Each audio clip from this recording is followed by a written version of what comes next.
It is at 2:05 p.m., April 16, 2025. We are here for Middleton's deposition. Will you raise your right hand, please? Do you solemnly swear or affirm that the testimony you're about to give will be the truth, the whole truth, and nothing but the truth? I do. Thank you. Mr. Middleton, have you been deposed before? I have. Okay, what situation? I think it was a traffic accident. So it was like a civil case?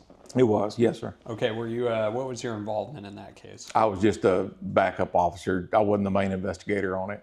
Okay. How about, have you been deposed any other time? No, sir. Okay. Give you a quick rundown on the rules. Everything we're saying is being transcribed by the court reporter. Mm-hmm. So it's important that we don't talk over each other because she can only transcribe one person at a time. And I say that because sometimes we want to get in a flow of a conversation and we can't. The other thing is to answer the questions affirmatively rather than just shake your head or say, because things like that are difficult for the court reporter to transcribe and it could make the record confusing. Sure. You understand that? Yes. All right, great. And I also ask bad questions. So if you don't understand the question at all, just let me know and I'll rephrase. I would agree with that too. Objection to that. So the other thing is if you need to take a break, I'll work with you. We have plenty of time. I just ask that if there's a question outstanding on the table that you answer the question first. Sure. Okay. You are no longer with the Livingston Police Department, are you? That's correct. Where are you at now? I'm at the Polk County District Attorney's Office. Okay. Are you there as a investigator? The chief investigator. Okay. So you're still, is your TCOL license still active? Yes, it is. Okay. When did you move over to the DA's office? I started January the 17th of 2023. Okay. Did you have any other involvement on the case involving the plaintiffs when you were at the district attorney's office? No, sir. Okay, so no. Once you moved over there, your involvement stopped. Yes, sir. Okay.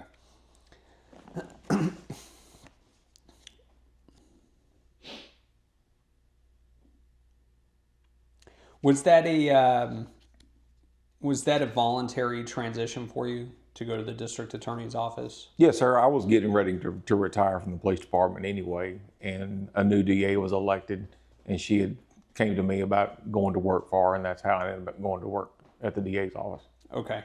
Are you familiar with issues with the past DA? No, sir. Okay.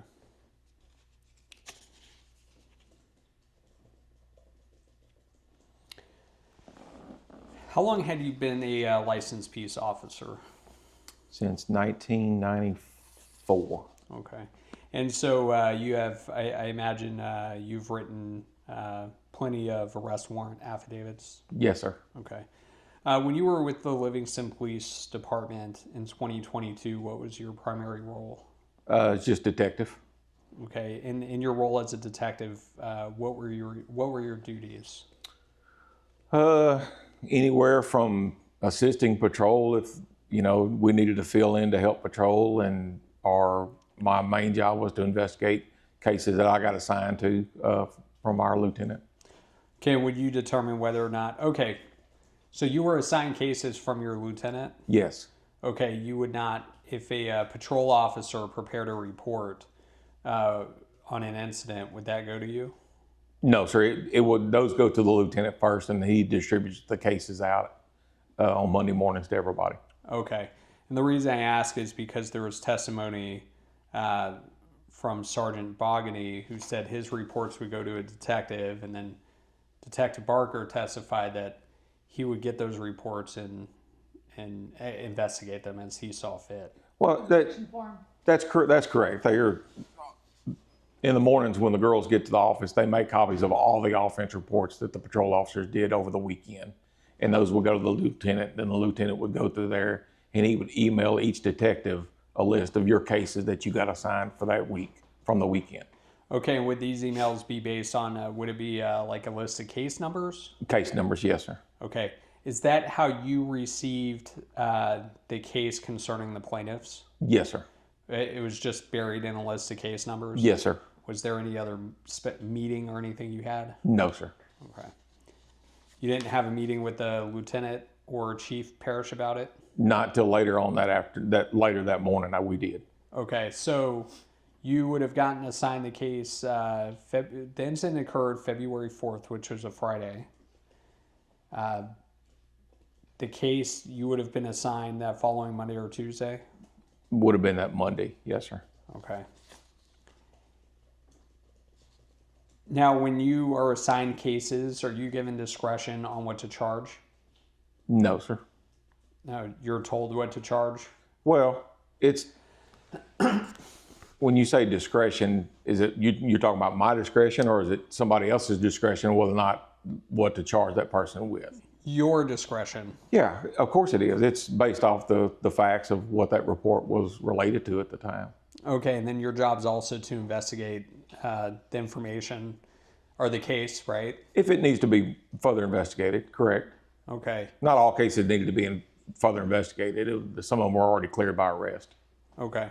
The cases concerning plaintiffs, however, was not cleared by arrest. Correct. And so when you received the case, did you have discretion as to what would be charged, or were you already told what would be charged and what the prosecutor would move forward with? I was not told until later that morning after the chief and them had got back from the district attorney's office on what charge to charge them with. Okay. And that was before you conducted any investigation? I'd looked at their offense report that Officer Simmons had prepared, and I had watched the body cam videos while they were at the district attorney's office meeting with Mr. Holland. Okay, so you were not involved in that meeting at the district attorney's No, office? sir. Do you know who else was present at that meeting? I do not. Okay, do you know if the chief of police for Corrigan was there? I do not. Prior to you being assigned this case, were you familiar with any of the plaintiffs? No, sir. So you never heard of Brandon White before? I've heard of his name. I didn't personally know who they were. Okay, so how did you hear of Brandon White? Just from other law enforcement personnel talking about who he was. Okay, specifically Chief Parrish? Not specifically, just other agencies that were also having issues with him as well. Okay, so you were involved in discussions with other agencies about Brandon White? I wasn't involved in discussions. I heard people talking about what was going on in other parts of the county. From other officers at these other agencies? Yes, sir. Okay. How about internal discussions with other Livingston police officers? No, sir. Had you ever seen prior to February 2022, had you seen a Brandon White video on YouTube or social media? No, sir. No.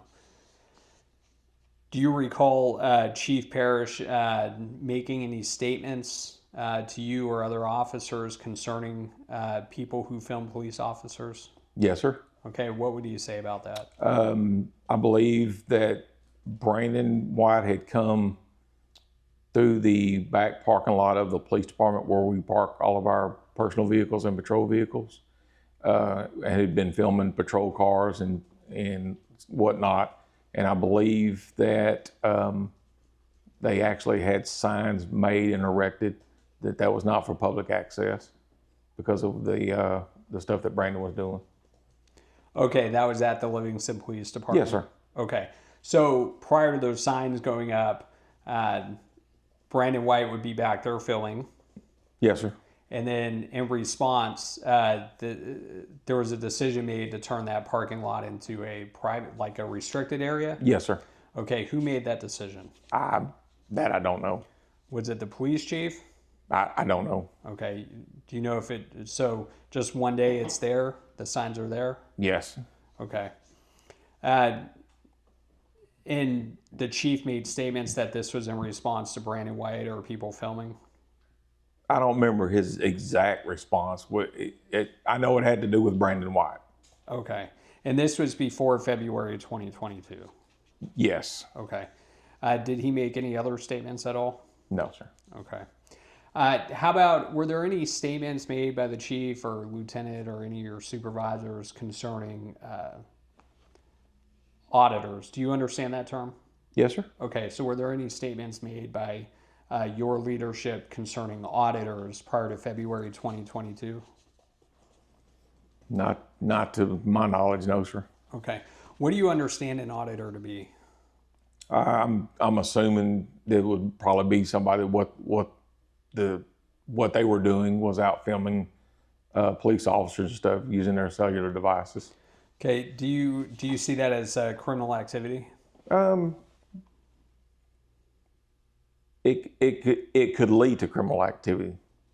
Okay, but the act of filming police in the manner of an auditor, Correct. is the act of filming alone, do you view that as criminal? No, sir.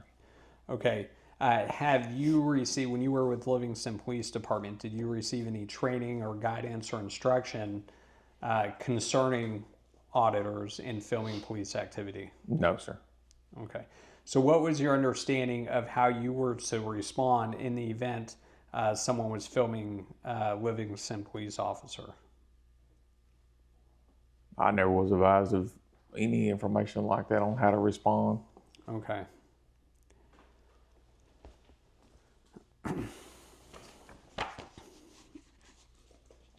So other than the chief making comments to you that signs were erected in the parking lot because of Brandon White, were there any other statements that you can recall concerning filming police? No, sir. Okay. Do you know if those signs are still up today? I have no idea. All right.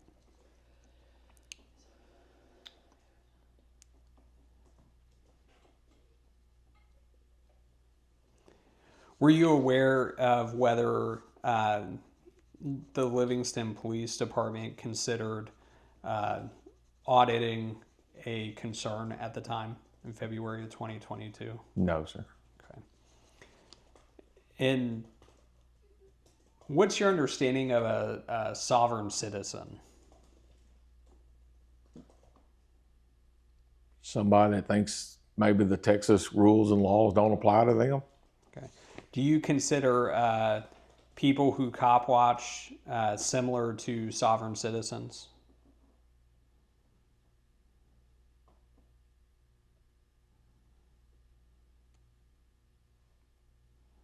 No. Okay. You had to pause a little bit on that. I've seen some sovereign citizens that we've dealt with in the courthouse that are a little bit more. I think it could vary from individual to individual. Okay. On how they interpret things.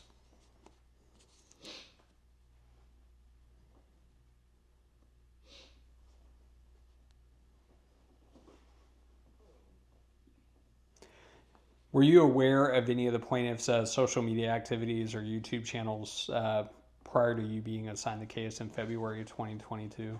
No, sir.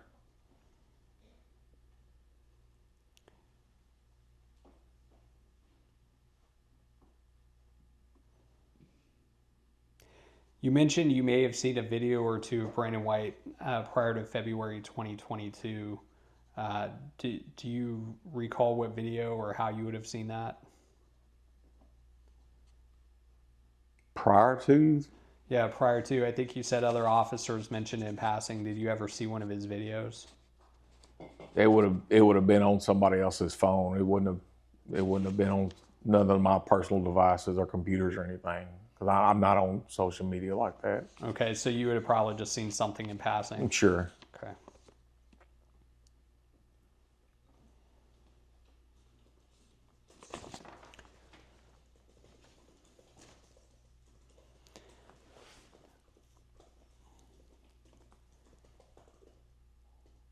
So what? So the incident you were assigned, you said the first thing you did was you reviewed the incident report from Officer Simmons. Is that correct? Yes, sir. Okay. What else did you look at? Watched the body cam videos of the traffic stop and the dash cam of the patrol car. Okay. Now, the body-worn camera, you saw it from both Officer Simmons and Officer Reyes? Yes, sir. Anyone else? No, sir. And then how about any social media videos? Yes, we did watch the social media event from that night that one of them had posted to their YouTube channel. Okay. Do you remember who posted a video? I'm assuming one Brandon and them had posted it to the YouTube channel. I don't know what YouTube channel it was on when the guys were watching it. Okay. Did you speak with Officer Simmons at all about the matter?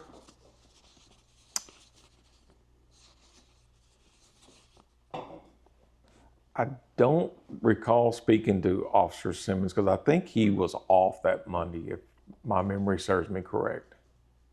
Okay.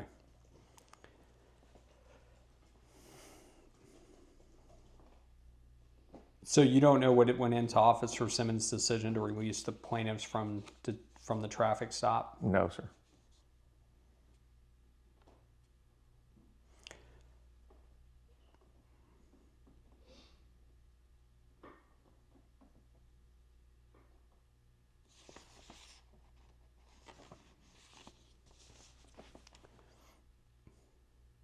Can you explain to me in your own words? Let me back up.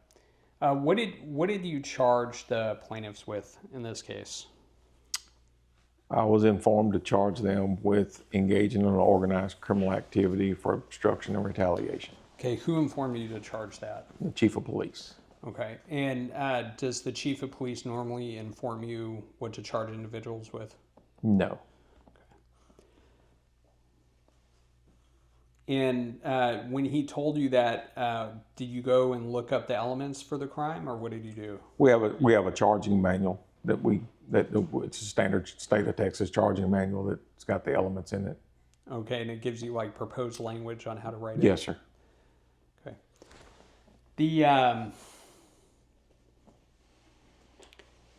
And so based on your discussion with the chief of police, the review of the body-worn cameras, the dash cam footage, written reports, you felt comfortable to draft an affidavit asserting that you have probable cause to go forward with that charging recommendation? Yes, sir, based off of his discussion with the district attorney's office. Yes, sir. Based on, okay, so you thought there was probable cause based on the chief's discussion with the district attorney that they would, I guess, prosecute the case? Yes. Okay. Had you not been aware of that meeting, do you think you have probable cause to charge what you did against the plaintiffs? Yes. Okay. So did the lieutenant attend that meeting?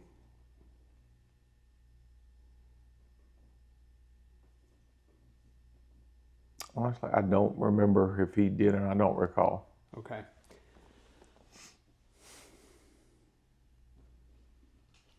Okay. Can you explain to me what did you do to prepare for today's deposition? Well, it's kind of been a long day today, to be honest with you. I haven't had much preparation today, but I've looked over some things last night, as far as what all the paperwork and stuff that's been going on back and forth for the last several months. Okay, like what paperwork did you look at? Like my denies and my admissions and stuff like that. So your discovery responses? Yes, sir. Okay. Anything else? No, sir. Did you review your affidavit, your arrest warrant affidavit? No, sir. I don't have access to that stuff anymore. Oh, okay.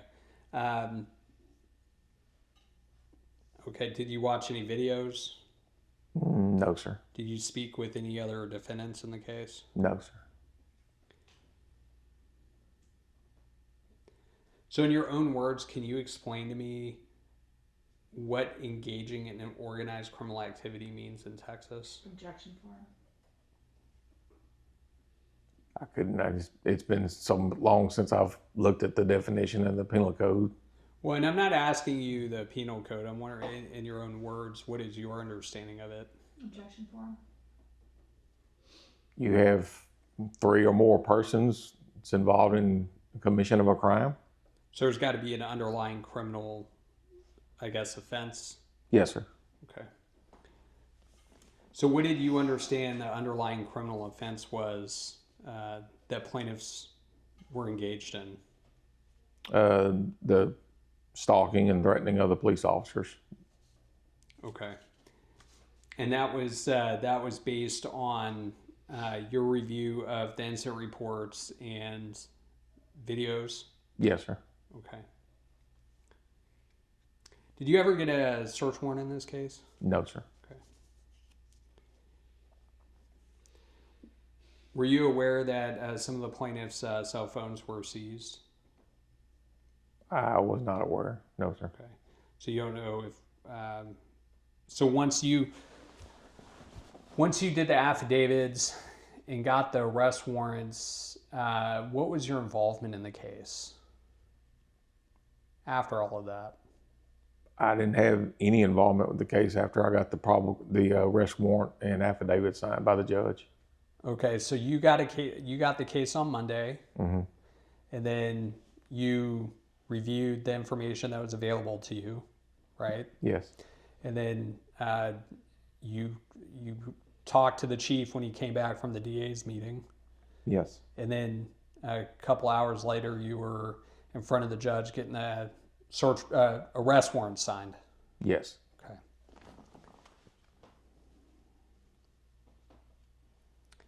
And the particular offense is a felony, right? Yes. With do you know what the maximum punishment is if they were convicted? 2 to 10. Do you know that? It's been a while since I looked at it. Okay.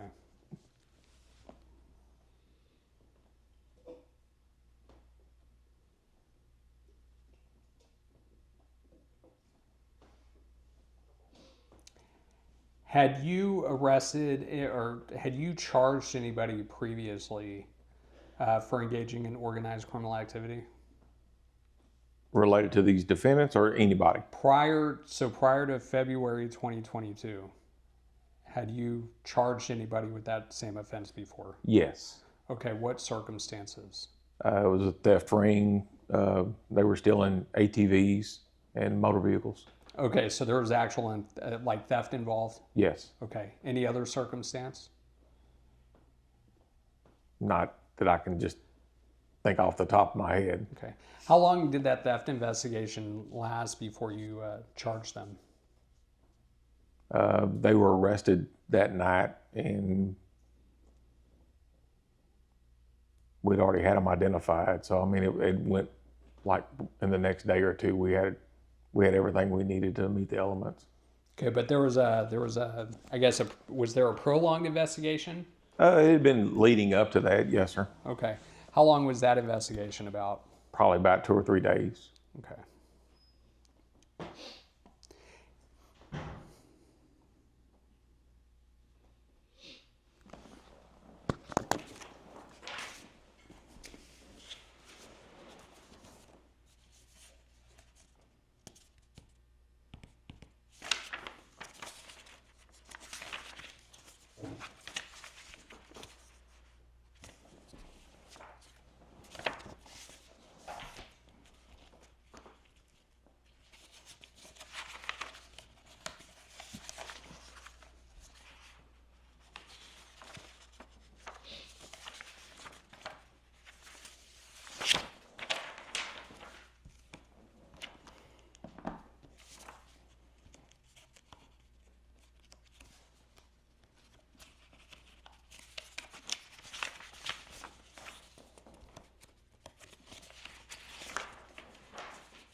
I'm going to just continue with the exhibit numbers.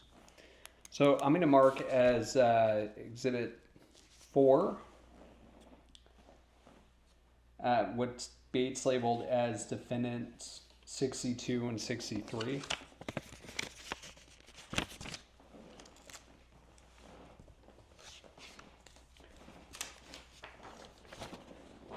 take a look at that.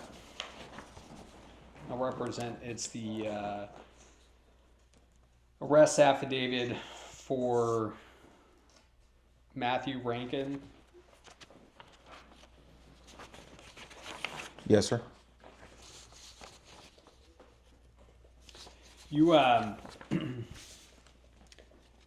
did you draft this affidavit in its entirety? Yes, sir.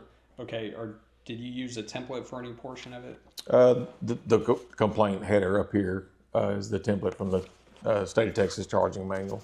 Okay, so where it says everything below, I have good reason to believe and do believe based upon the following information, you wrote that narrative? Yes, sir. Okay, did you have any help with drafting the narrative? No, sir. Did, when you wrote the narrative and before you presented it to a judge, was it reviewed by anybody?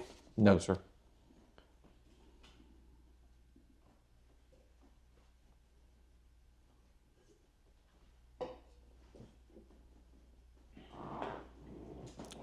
Okay, so it says,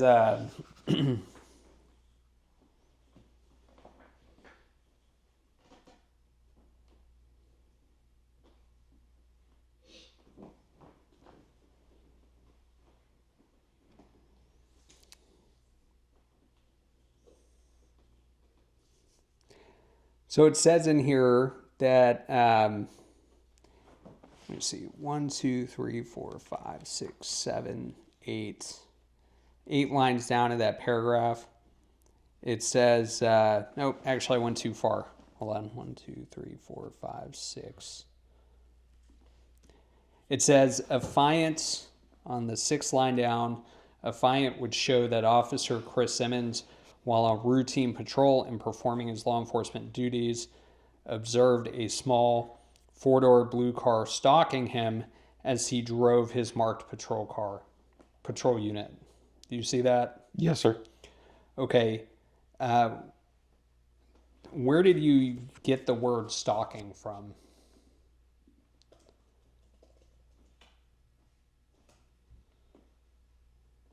It's probably just my own terminology from after reviewing his report. Okay. Stalking is actually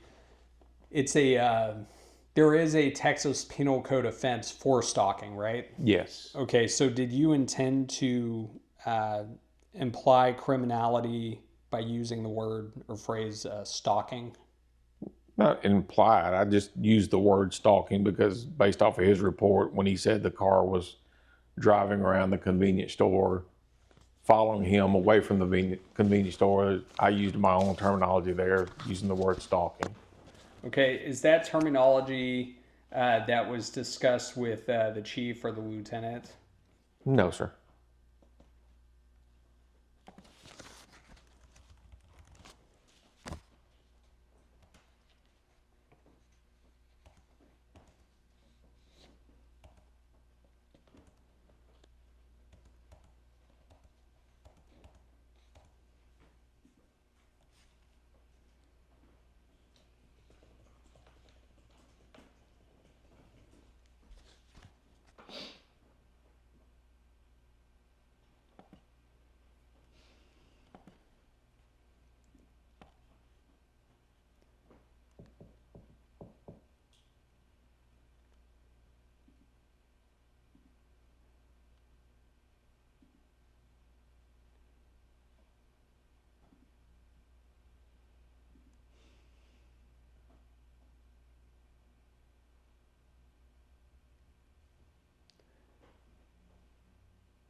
So that's your terminology, stalking. What did you mean by it?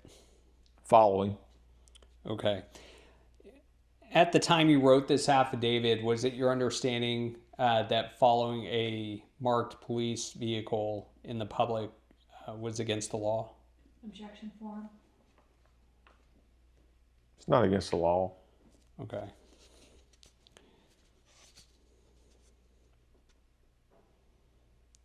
Might be annoying, right? Yes. But they couldn't be arrested for it just by following a police vehicle around. Objection form. No.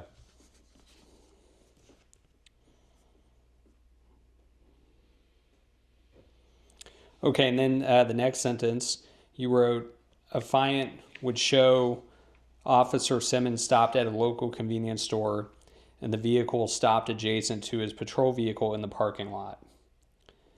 Did you observe or look at video from the convenience store? Yes. Okay. Now, was the vehicle illegally parked at all? Not that I recall. Okay. And so was this, was parking the vehicle adjacent to the patrol unit in the parking lot criminal? No. But annoying? Yes.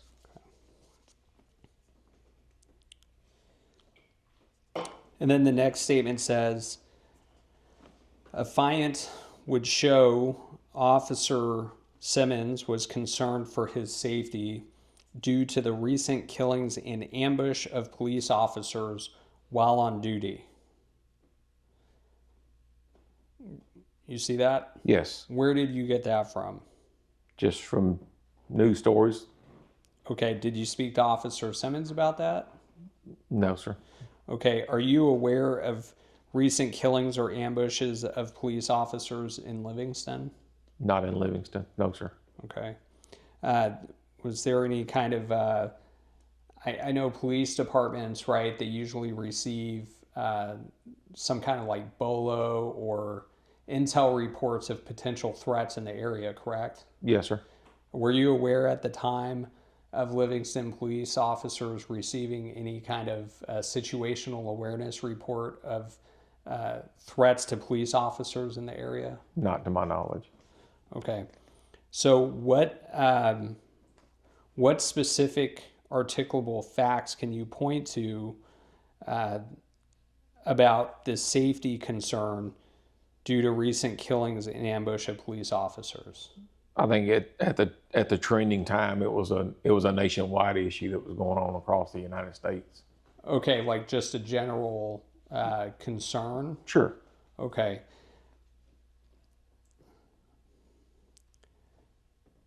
So does that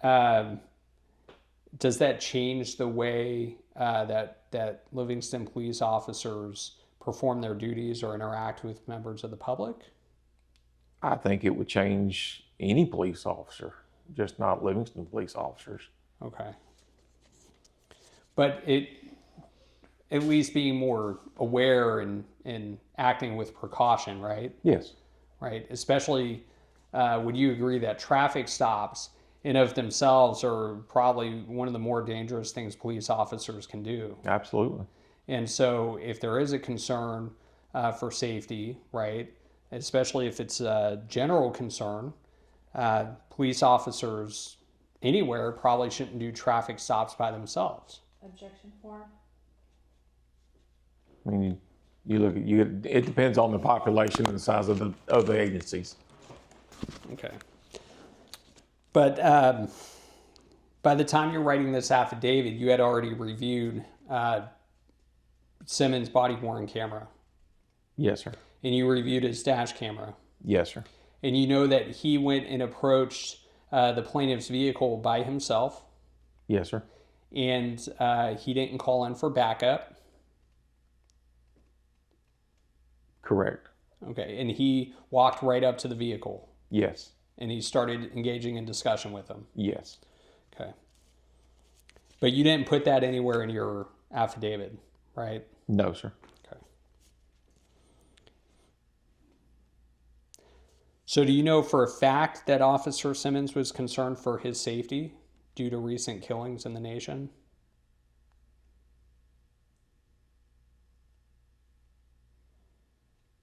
Objection form. As an officer, I can't speak for Officer Simmons, but I would assume that he would have been very cautious. Well, you wrote an affidavit, right, based asserting probable cause, essentially speaking for Officer Simmons, right? It says a fiant would show Officer Simmons was concerned for his safety due to the recent killings and ambush of police officers while on duty. And once again, I could have got that out of his offense report. I don't have a copy of the offense report to review that to see that's where it came from.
How long had Officer Simmons been with the police department in 2022, do you know? No, sir. Had you worked with him previously? No, sir. Okay, so I guess he worked patrol? Yes, sir. Okay. Why didn't you attempt to talk to him prior to writing this affidavit? Like I said, I can't recall whether or not he was on his days off when I got assigned this report on that Monday. I don't remember. So there was a sense of urgency that you had to get this arrest warrant in front of a judge. Objection form. Based off what my chief told me, yes, sir. Okay, what exactly did he tell you about concerning the sense of urgency? That whenever they got back from meeting with Mr. Hahn and told me what to charge them with, told me to get it drafted up, get it to the judge. Okay, and the instruction was to do that Yes, sir. day, or? Didn't say that particular day or not. Okay. And you didn't feel the need to talk to any other officers about the incident? No, sir.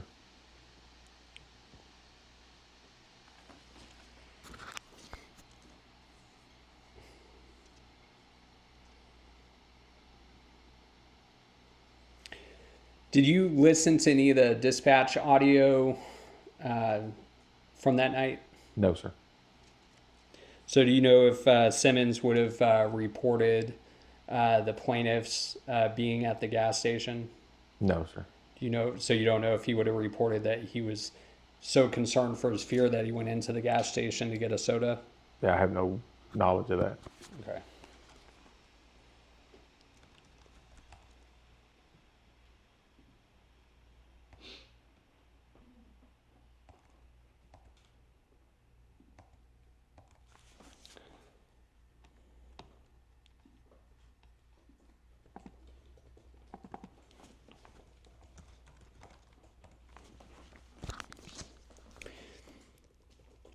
So, sitting here today, do you know where the line came from that Officer Simmons was concerned for his safety due to recent killings and ambush of police while on duty? Not without reviewing the report that he wrote, no, sir. Okay. But you think it would be in his report? I honestly don't know.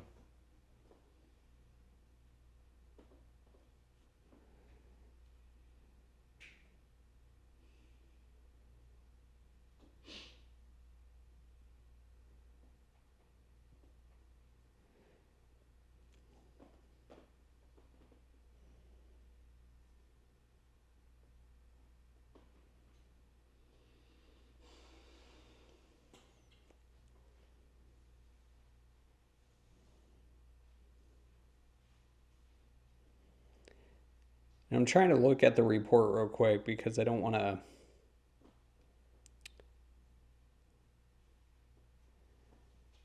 Okay, so he says something about, I am nervous approaching the vehicle while thinking the numerous occupants were about to get out and start shooting.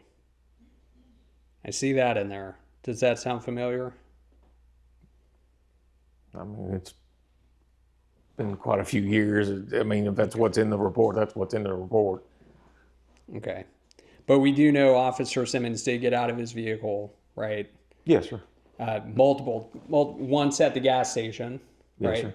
Another time when he went to, I guess, the police department. Yes, sir. And then another time when he initiated a stop behind plaintiff's vehicle. Correct. Right. And at no point, a matter of fact, Officer Simmons even indicated at one point he didn't care if they were armed. Objection form. I don't recall that statement. You don't recall that statement? We'll watch the video.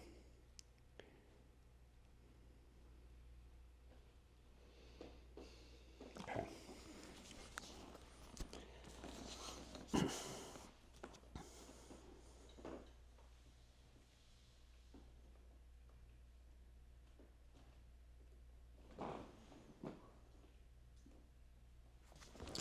You know what?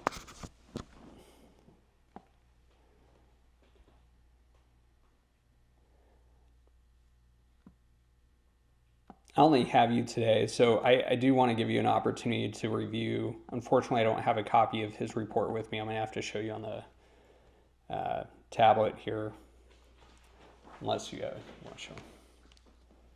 I have. It's, Okay. what's that? I mean, I have one. It has underlinings on it, so I don't know if you care if he sees that. I'm not going to make it part of the record. I just want to help him recollect his memory. You don't have any handwriting or anything? No, it's Okay. just, it's literally underlines and brackets. Good. Take a second to review that, and if okay, we'll just go off the record while he's looking at that. Okay, it's 2:48 p.m. All right, it's 2:52 p.m. All right, Mr. Middleton, you had a chance to review Officer Simmons' police report. Yes, sir. Okay, are you able to tell me where you got the idea that Simmons was concerned for his safety due to recent killings and ambush of police officers?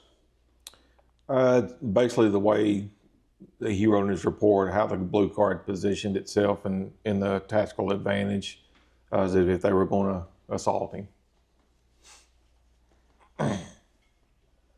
Okay, so it was the way the report described that the vehicle was parked, right? Yes, sir. And the totality of all the other things that had led up prior to this. And we'll get to that. So where the vehicle was parked, where at the gas station or at the bank? At the bank behind the police department. Okay. And we'll get to that in a second. But other than that statement about the way the vehicle was attacked, the vehicle was parked, was there other information that led you to believe that Simmons was concerned for his safety due to recent killings and ambush of police officers? No, sir. Okay. Can you go ahead and get that back? All right. So moving on. So what message were you trying to convey to the judge by putting in this statement about Simmons being concerned for his safety due to the recent killings and ambush of police? Well, it's just a fellow officer of Officer Simmons in the Livingston Police Department. And I think it was something that I felt was, in my opinion, needed to be stressed, that we were concerned about their activity, what they were doing, and they possibly could have harmed an officer by the threats and stuff that they were making. Okay. And I understand the generalized concern. I don't want to take that away. I get that. Mm-hmm. But specific to this case, are there any specific or articulable facts that you were aware of that justified a specific safety concern due to killings or ambush of police? Just strictly my opinion. Okay. And then the next statement was, affiant would show no one ever exited the vehicle while it waited on Officer Simmons to exit the business. So, for context, because we were talking about the bank, we're still in your affidavit at the convenience store, right? Correct. Okay. And then Affiant would show Officer Simmons exited the business, entered his patrol unit, and the vehicle continued to stalk Officer Simmons as he exited the parking lot. Correct. So by stalk, do you also mean follow? Follow, yes. Okay. So you're not accusing them at this point of violating the Texas Penal Code for stalking? Objection 4.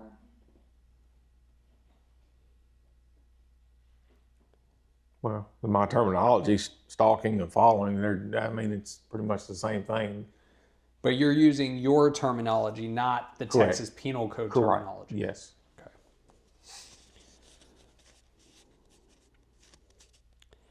And that's your own language. That's not, no one told you to use that phrase. No, sir.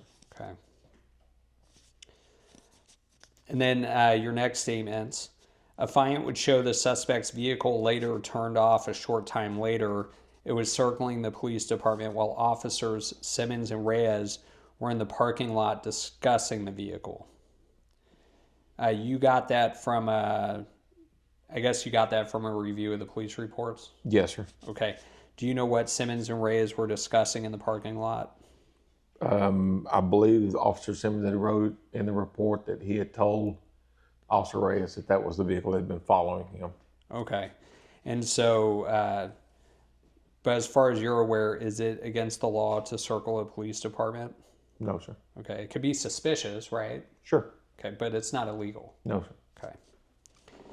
And Affiant would show Officer Reyes exited the police department parking lot in his marked patrol unit and observed a Hispanic male exit the blue vehicle, put on a ballistic body armor vest, and then entered the driver's side of the vehicle.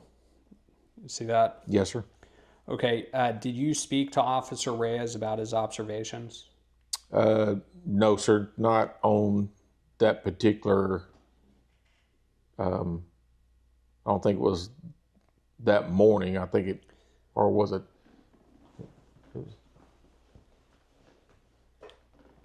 I did talk to him, but I don't recall if it was that morning. I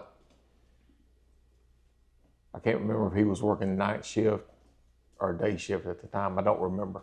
But you do think you spoke to him at some point? I think so, yes, sir. Okay, and what was that conversation?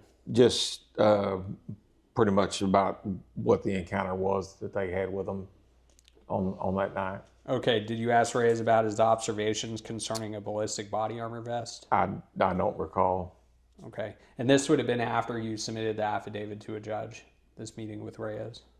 I don't remember if it was after or before. I honestly don't. Okay. And the had you seen video that was from earlier in the night when the plaintiffs were in Corrigan? Had you ever seen any video? No, sir. Okay, so if there was video out there that showed that Mr. Rincon had actually had a vest on even before going to Livingston, you wouldn't be aware of it? Objection 4. No, sir. Okay. Now, when it says ballistic body armor vest, what does that mean to you? Something that's used to stop a bullet from penetrating your body. Right, to stop bullets. Mm-hmm. And so, and you put this in here with all certainty, right? That one of the individuals put on a ballistic body armor vest. Objection 4. Yes. It's not like you said, according to a police report, this is what an officer observed. Objection 4. Correct.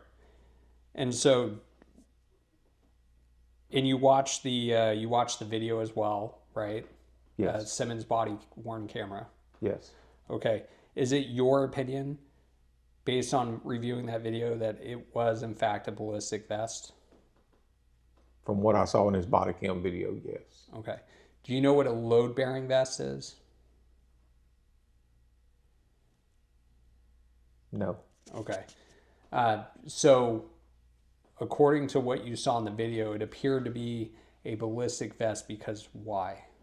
Just the way it was tactically, the way it was worn, the way it had a clip in the vest that possibly had ammunition in it and some other type of dispensing device that was in it. I don't recall what that was. Okay, but so you don't know what a load bearing vest is? No. Compared to a ballistic vest? No. Okay. And it's not, well, let me ask, is it against the law in Texas to wear a ballistic body armor vest? If you're a convicted felon. If you're a felon? Yes, sir. Okay. Did you see the information where the license plate on Mr. Rincone's vehicle was run? No, sir, I didn't see that. Okay. Did your investigation show that Mr. Rincone was a felon? No, sir. Okay, so by itself, did you have any reason to think that Rincone wearing a vest that appeared to be ballistic body armor was illegal? No.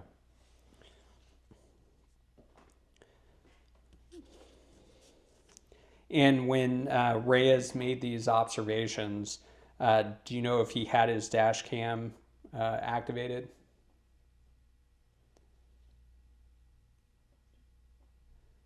Objection form? I don't remember Officer Reyes' dash cam. Okay. I do not remember that. So if Reyes was observing someone get out of the vehicle and putting on a vest, it's just his word. Yeah, it would have been strictly his, if he had dash cam video. Okay. But you can't recall if you ever actually spoke to him about this observation? I can't recall if I saw it or not. No, sir. All right. Well, if you saw any camera, but you also can't recall if you actually spoke to Reyes about his observation? Correct. Okay. And then you put affiant would show Officer Reyes notified Officer Simmons of what he had witnessed, and now the actions of the people in the vehicle were suspicious due to the overt action, and officers felt as if they were about to commit a criminal act and cause them bodily injury and or death. Right? Yes. Okay, so do you understand the difference between a hunch and specific articulable facts? Sure. Okay, what's a hunch? Just a gut feeling of something. Okay, and then specific articulable facts would be what? Something that you know personally. Okay, so when I break down this last sentence on the first page of your narrative, it says that, Reyes and Simmons are talking about what they witnessed, and then now the actions of the people in the vehicle. What actions? Once again, the totality of all the things that had been going on prior to their encounter with them that night. The vest that he's wearing, and the way the car was positioned. They'd been following the officers around, so there's a lot of things that were leading up to that, or they never would have made contact with them. So the actions of the actions of the people in the vehicle. You're talking about the I guess what the vehicle was doing, parking and driving around. Sure. Okay, and then that's suspicious, correct? Yes. Okay. So do you know the difference between reasonable suspicion and probable cause? I hadn't looked at it in quite some time. Okay. If you got something to show me, I can. Well, in order to stop somebody, you would need what? Suspicion. Right. Probable cause. Reasonable suspicion, and then to make an arrest, you would need probable cause. Right. Do you understand the difference? Sure. Okay. And so all of their conduct together, it looks like you're suggesting what is suspicious, right? Objection form? So yes. It says, and then due to the overt action. What is the overt action? I think just the way they're carrying on with what they've done prior to leading up to the stop, the way they were carrying themselves in the car, the way that Mr. Rincon was alleging that he didn't speak English and he only spoke Spanish. There's just a totality of things. Okay, do you understand what overt action means? Something that will be alarming to the officers. Okay, that's your understanding of it? Sure. Is there an overt action that you were identifying here, or was it just everything? I think everything in a whole. Okay, so everything in a whole, officers felt as if they were about to commit a criminal act and cause them bodily injury or death. Objection form. Yes. That's what it says. Yes. Okay, what criminal act were they about to commit? Well, I mean, they've already been following the officer around. They have pulled up to a bank that's closed at night. They've positioned their car based on Officer Simmons' report that it was in a tactical position, that they could have ambushed one of the officers coming out the back door of the police department. So there's a lot of red flags there, and Officer Ray is seeing one of them putting on the alleged ballistic vest, as he stated.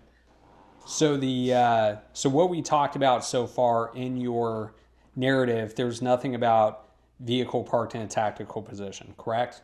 So far, what we've covered. I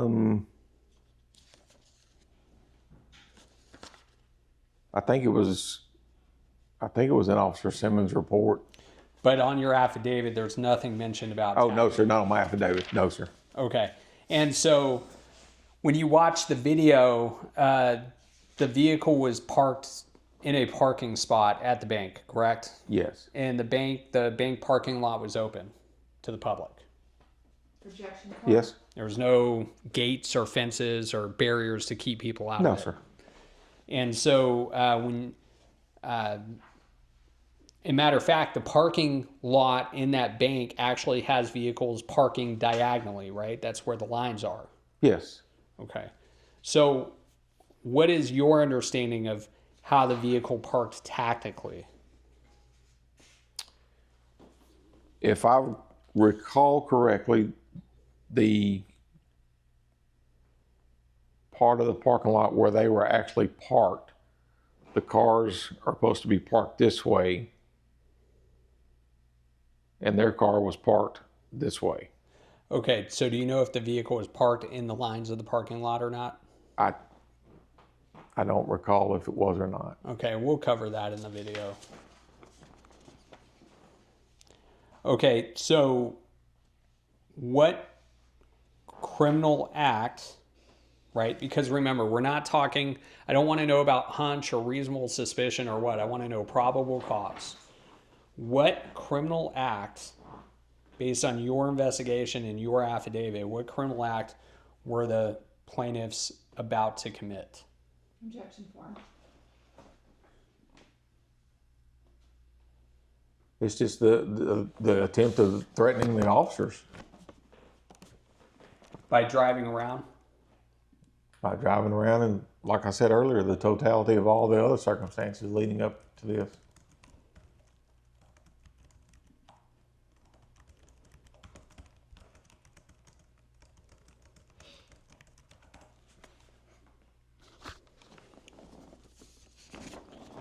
Okay, and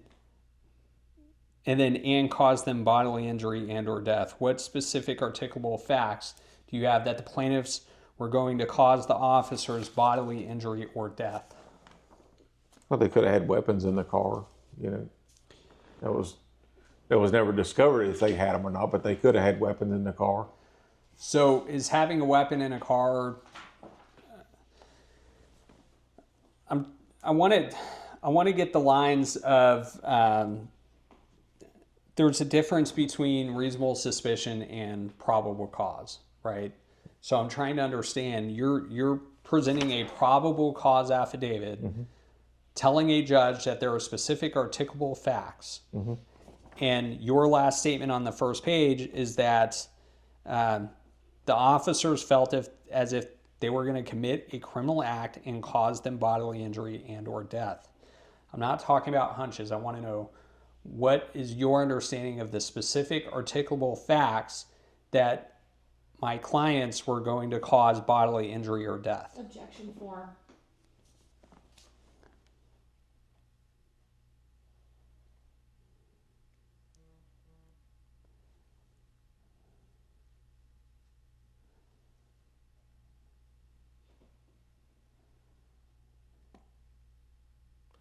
It's just not, it's not normal for a citizen to be doing what they were doing.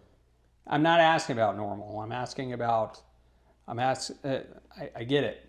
I understand. I'm not asking about normal. I'm talking about specific articulable facts for bodily injury or death, right? Let me back up. If the officer thinks it's suspicious, that's one thing, right? I completely understand that. It's weird. It's not normal. It is what it is. Yes. But then to go and charge them with a felony that carries the risk of up to 20 years in prison, based on your affidavit, I'm trying to understand what specific facts existed to say that the plaintiffs were going to cause bodily injury or death. Objection form.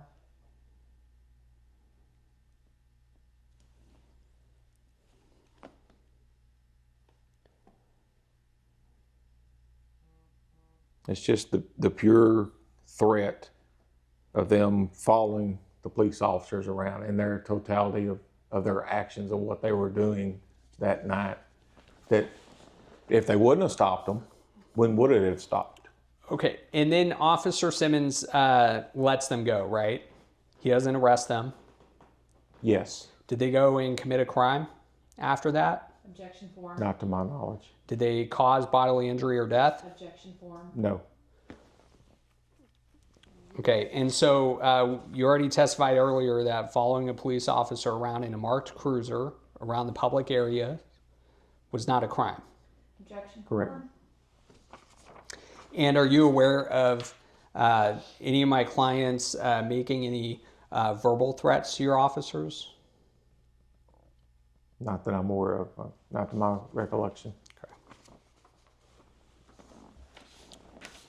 You certainly didn't describe any threats in your affidavit, did you?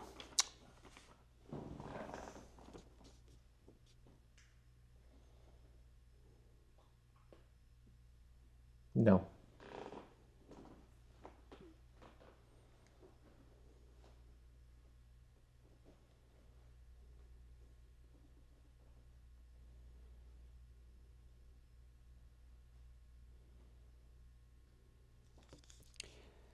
And Reyes only was called to the scene to help in translation, right? Yes. Not for backup, because Officer Simmons was concerned for his safety. Objection form. I don't remember the radio conversation of why he was called, other than the Spanish-speaking part of the driver, Mr. Rincon. Okay. I'm going to show you, I want to make sure we don't mix these up, but I'm going to show you two other affidavits. I'm going to mark as Exhibit 5, Bates label 65 and 66.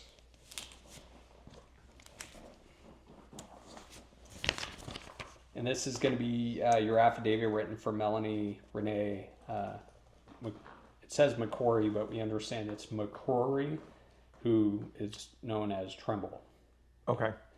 I think that might be a typo in there. But agree with me that the narrative for Ms. Tremble's affidavit is exactly the same as the affidavit presented for Mr. Rankin. That's correct.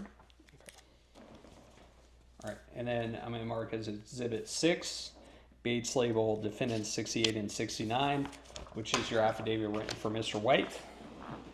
And same question, agree with me that the narrative in the affidavit written for Mr. White is exactly the same as the other two affidavits.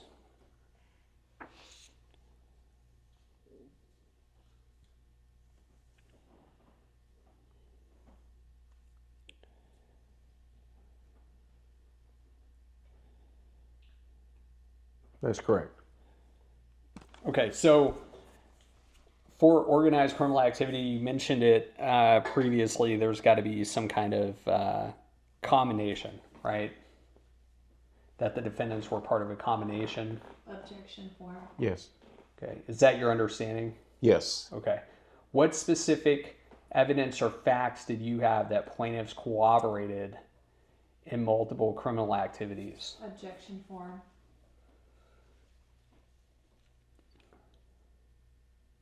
Of following the police officers, the totality of all the circumstances that led up to this. Okay, so just by virtue of being in the same vehicle? Yes, all of them being together. Okay. There's 3 or more in there. Okay, so do you have any specific facts or evidence that Ms. Trimble, sitting in the back seat, had any involvement whatsoever in the vehicle's driving path? No, Objection sir. form. Okay, how about Brandon White? No, sir. Did you investigate whether these individuals had a history of working together prior to February 4th, 2022? No, sir. Were you aware of whether some of these individuals might have just met that day? No, sir. Okay, what is your understanding of the of one of the underlying offenses was retaliation, correct? Yes. What is your understanding of what those elements are? I know you can't recall, that's fine. Yeah, I don't recall. It's been too long since I've looked at that stuff. Let me actually pull it up. Ah, crap.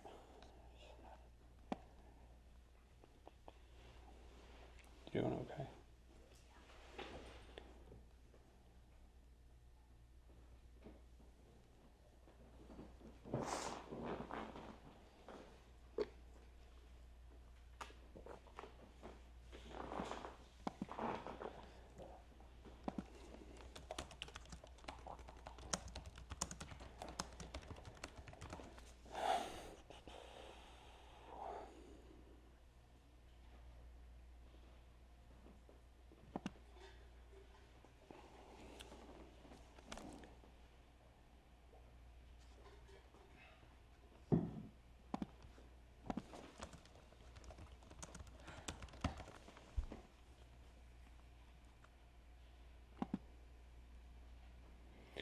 Okay. Do you know if it would include intentionally or knowingly harming or threatening to harm another? Objection form. Yeah, if that's what it says. Okay. Does that sound familiar to you or no? It sounds familiar, but without actually looking at it, I can't Okay. say specifically if that's what it's quoted. Do you have any specific facts or evidence showing that plaintiffs harmed or threatened to harm Officer Simmons?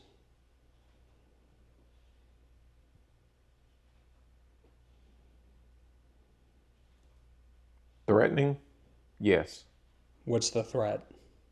Just once again, what we've talked about, the totality of the circumstances of their demeanor and their actions of what they were doing that night to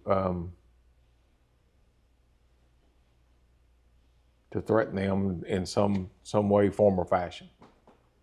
So there was not a verbal threat, right? Or was there?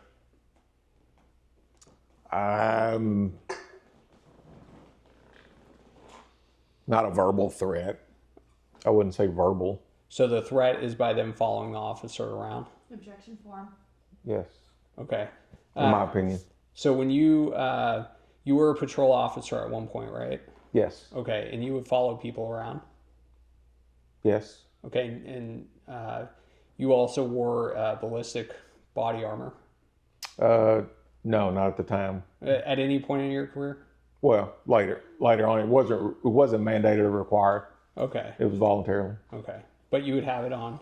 Yes. And then you also carried a firearm? Yes. Okay. So is that considered retaliation? Objection form. Not as a licensed peace officer. Okay, so you're licensed to retaliate if you're a peace officer? Objection form. No, sir. Okay, so the plaintiffs aren't allowed to engage in these activities because they're not licensed peace officers. Objection form. Correct. Okay, so even though a marked police officer is on duty receiving taxpayer dollars, they're not allowed to be followed? Objection form. That's part of their job assignments. So they're not allowed to be followed. Objection form. A police officer's, that's his job, is to follow cars and I'm stop not talking cars. about the police officers. I'm talking about a member of the public. Your opinion is that a member of the public is not allowed to follow a peace officer. Correct. No, I thought you was talking about the police officer following the public. I'm sorry. Got it. No, I'm talking about a member of the public is not allowed to follow a peace officer while they're on duty in a marked police vehicle. Correct. They're not. That No. okay.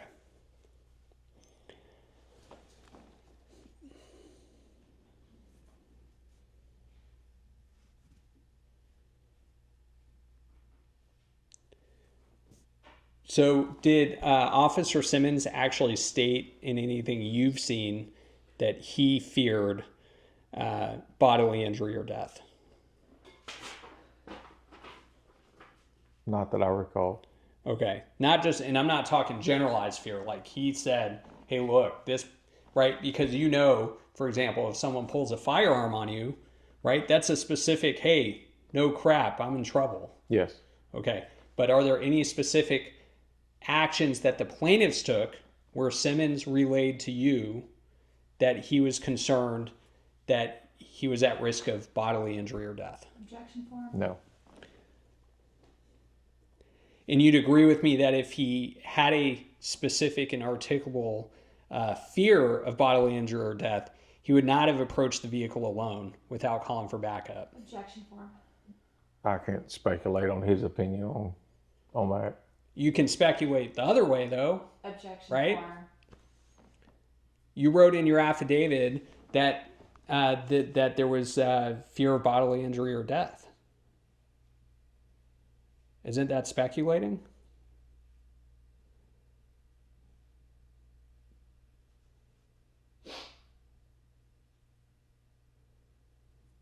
It's my normal terminology that I use writing complaints.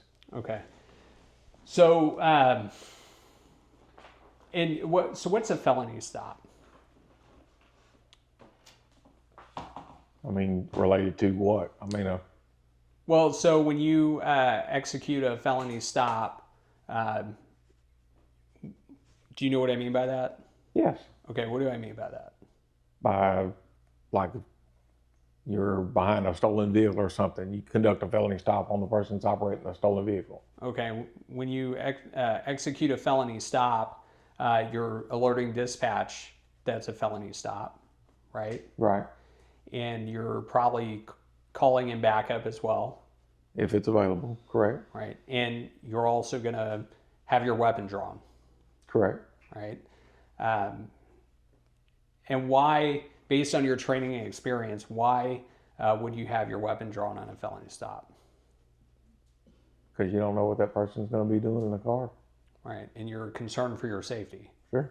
Matter of fact, you could have your weapon drawn in any circumstance where you may be concerned for your safety.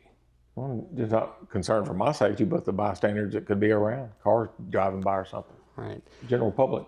And do you recall what the Livingston Police Department policy was concerning having your firearms drawn during a stop? No, sir, I don't. Okay.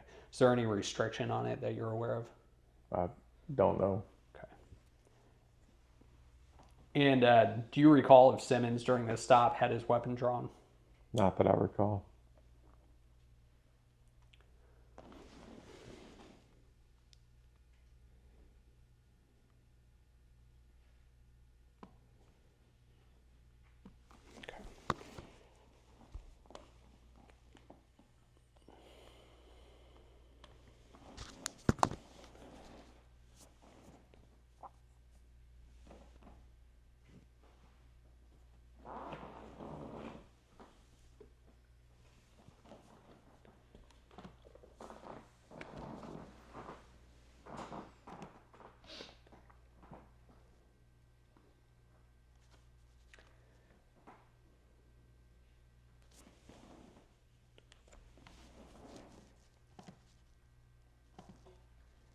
wait for just a second?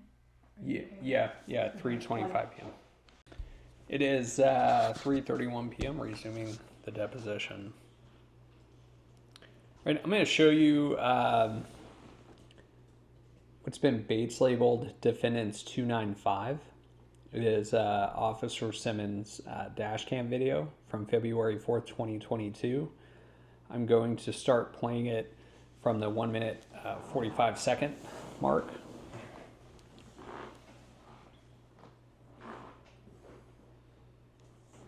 Actually, let me see that there. That way, I'm doing a share screen, so I'm trying to be cool with doing this without seeing it.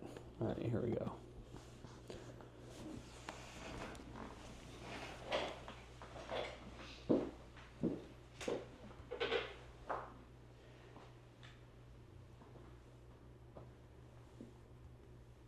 Okay.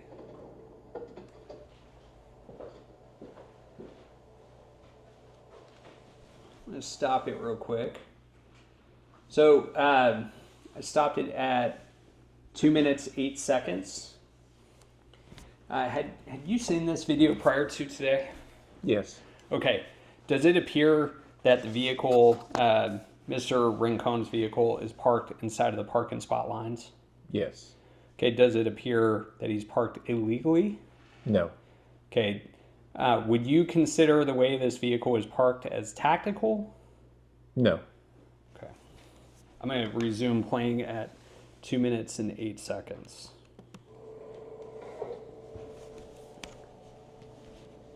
All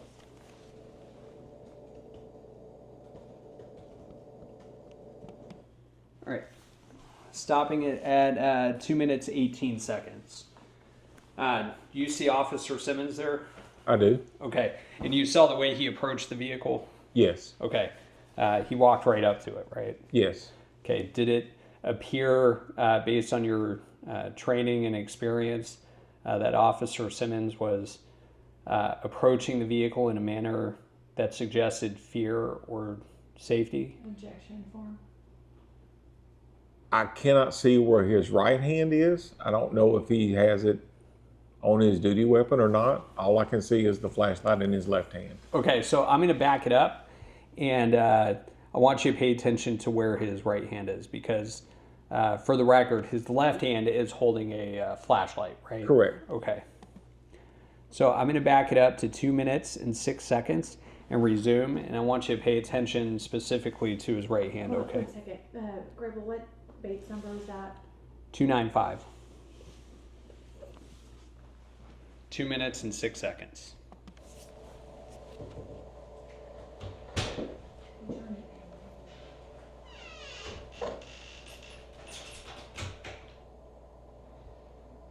See his right hand there? Yes. All right, I'm stopping it at 2 minutes and 23 seconds. So what was his right hand doing? It was just right beside his body, and yeah, it's up on top of the car. Okay, so based on your training and experience, did Officer Simmons approach this vehicle in a manner to suggest to you that he feared for his safety? I can't speak for the way he approaches in his opinion, but in my opinion, he approached it with caution, just like we're trained to do. Just any traffic stop, right? Correct. Okay, nothing unusual. No. Okay, he walked up with one hand on a flashlight and one hand hanging down by his side. Yes. He didn't have a weapon drawn. No. And he's there by himself. Yes. Okay. And he walked right up and began, and I don't think we got to that point, but he ended up communicating with the individuals in the vehicle, Yes. right? Okay. All right, I'm going to switch course now. And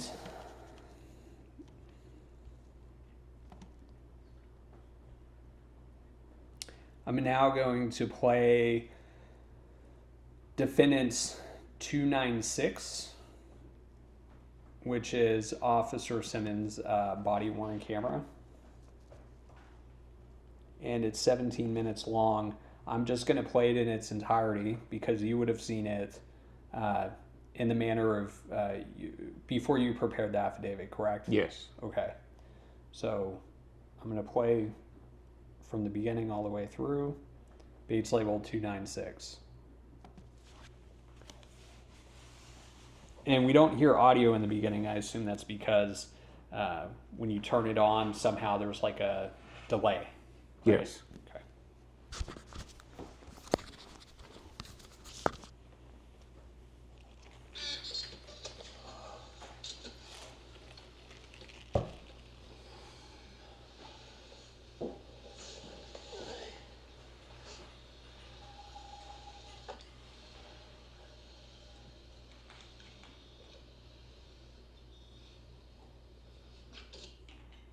Officer Simmons with the police department. Saying you don't speak English? No te entiendo. Okay, well just give me a second and I'll get a Spanish speaking officer here. We pause it real quick. So I'm pausing at 55 seconds. I just want to clarify. You now see the other side of the parking lot line, right? Yes. So it's your understanding that Mr. Rincon is parked in between two traffic lines, right? Or two parking lot. He is parked in a parking lot space. Correct. Okay. I'm gonna resume.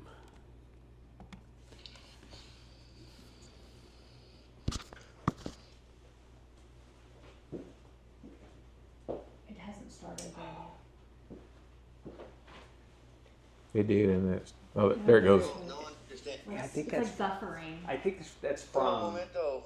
the copy we have. Somebody will be here shortly. Licencia? It's only in the beginning though. Just a sec. ¿Qué es eso? I don't know what you're saying. But give me 1 second, we'll find out.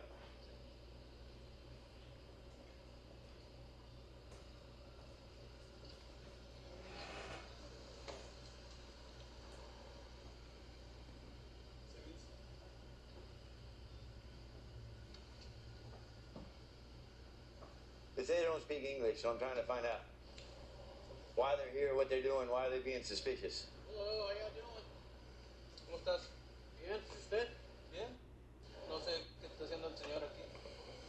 Yo soy Jarvis con el departamento de Livingston. ¿Livingston? Con el departamento de Livingston.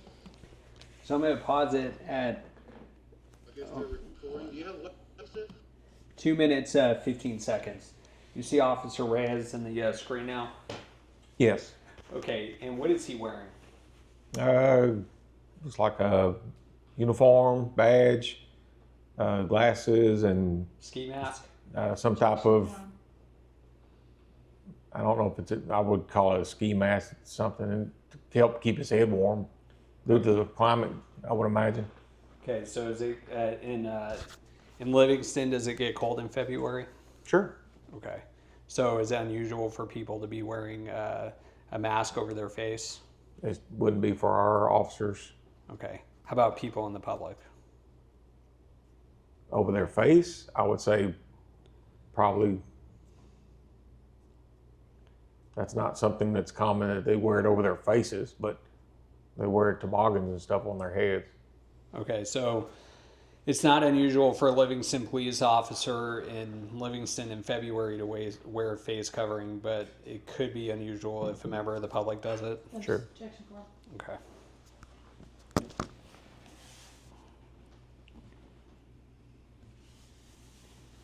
I'm going to resume playing at 2 minutes and 15 seconds. I don't care if he has a weapon, but why are they following the police around? Why are they acting suspicious? Who are they? All right, I'm pausing at 2 minutes 25 seconds. You heard Officer Simmons mention he didn't care they had a weapon if they had a weapon. Yes. Okay, you testified earlier you couldn't recall if that was said. Correct. Okay, does hearing it now change your opinion as to whether Officer Simmons feared for his safety of bodily injury or death? No, it does not change my opinion. Okay, even though he didn't care if they had a weapon? Correct. Okay. And you didn't You didn't include that observation in your affidavit, did you? No, sir. Okay. We'll resume at 2 minutes, 25 seconds. Me están preguntando por qué están, están Doing the thing again. It's going. algo en contra de la ¿Estás seguro que no tienes inglés? ¿Mande? ¿Estás seguro que no tienes inglés? Estoy preguntando, ¿no? I want a driver's license. Sí, quiere tu licencia de conducir. Ah, pero ¿por qué? Because he's suspicious. All right, I'm going to stop at 3 minutes and 1 second there. Are you able to see? I'm not asking you to. I get you can only see what's in the video, but based on what you can see on the video, does it appear that the back window that you can see into the back window? Yes. Okay. And Officer Simmons appeared to be saying he wanted their identification because they were suspicious. Correct. In 2022, do you understand what the requirement was for whether someone had to identify? I couldn't begin to tell you. Okay, so you don't know if it required a arrest or not? No, sir. Okay. What is your understanding of, even if you're detaining somebody, right, to investigate, what's your understanding of whether they have to identify or not? Well, if they're being detained for an investigation, they're not free to go, so they would need to present their ID. It would be figured ID. Okay. Had you seen before, are you familiar? Okay, let me do this. This now, big it all. Apparently I only have one mouse. Okay.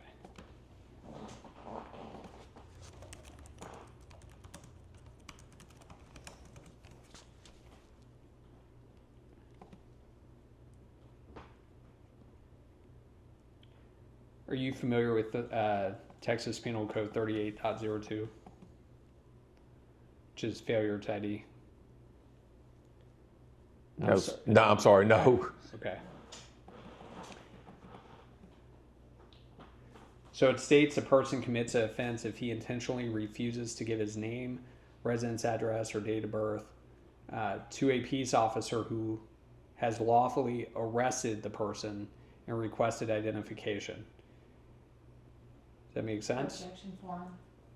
Yes, that's what it states there in the penal code. Okay, so it requires an actual arrest. Objection form. Were you aware of that? Objection form. I mean, if that's what the penal code says from 2022, yes. Okay. And then separately, though, a person would also commit an offense if, when asked to provide a name, they provided a fictitious name. Correct. Right, regardless. So were you aware that the requirement is if you're under arrest, you have to give a name, and you otherwise could not give a fake name? Correct. Objection form. But prior to me reading that out loud, you were not aware of whether somebody was required to actually identify themselves just for being detained? Yeah, I don't recall. Okay.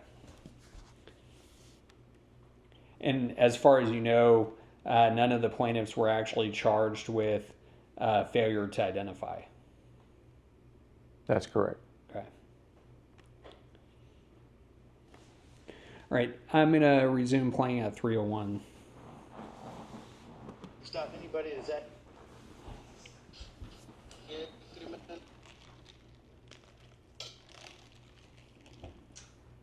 It's moving, but we don't know the sound. Oh my gosh. Let me back.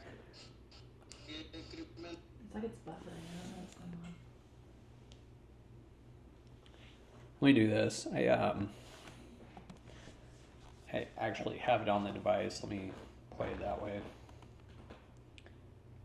I was trying to be fancy, but it's not working.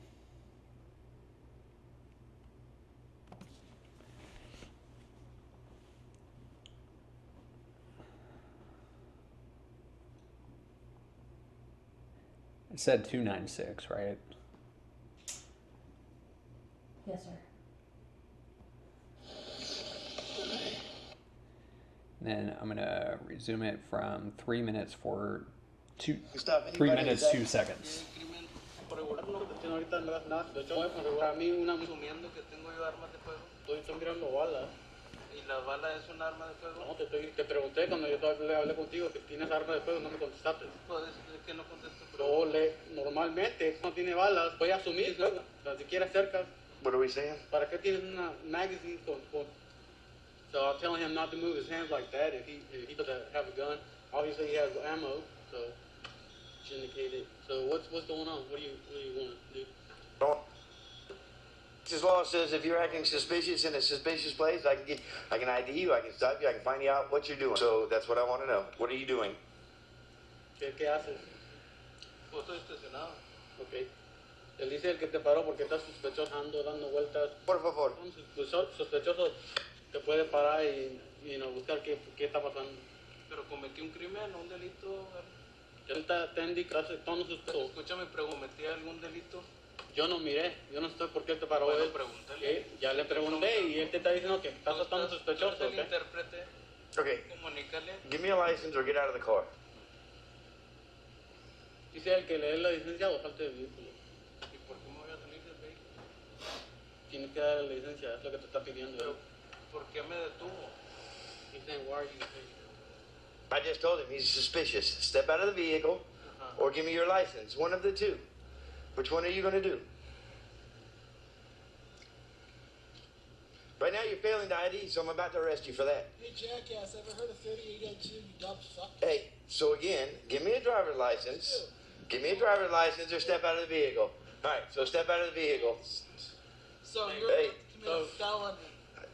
Step out of the vehicle. I'm going to tell you something, okay? I'm going to tell you this. So obviously... You're not going to tell me what the law is. I know what the law is. 3802, failure to ID requires an arrest. Okay, and that's what I'm about to do. For what? For being suspicious, for failing to ID. Failure to Okay, ID is so a listen. secondary charge. Take it back a minute, bro. Obviously... There's no notches. Listen. Todo lo que estamos... Yo no sé por qué él te paró, yo no estaba aquí, ¿ok? Él está comunicando conmigo qué está pasando. Él está comunicando conmigo qué está pasando. Obviamente está dando vueltas. Yo pensé que iba a hablar con ustedes si necesitan ayuda o qué está pasando, porque no sé si estaban perdidos o qué onda, ¿verdad? Ah, ok. Todo es lo que yo iba para allá a hablar con ustedes por eso, sí. Pero se fueron, yo los dejé ir, ¿ok? So obviamente, so whenever they went over there, I was going to stop and talk, ask them if they were okay, they need any help or anything. No, they've been following me around. They're suspicious as far as I'm concerned. I don't know if they've got partners that are committing crime somewhere else and they're keeping an eye on our location. Obviamente. So you're going to give me your ID or I'm going to arrest you for fail to... All right, so I'm pausing it at 6 minutes 38 seconds. Did you ever discover any specific facts that they had another team out there committing crimes? No, I did not. Okay. And so it sounded like that might have been a hunch or speculation. True. Okay.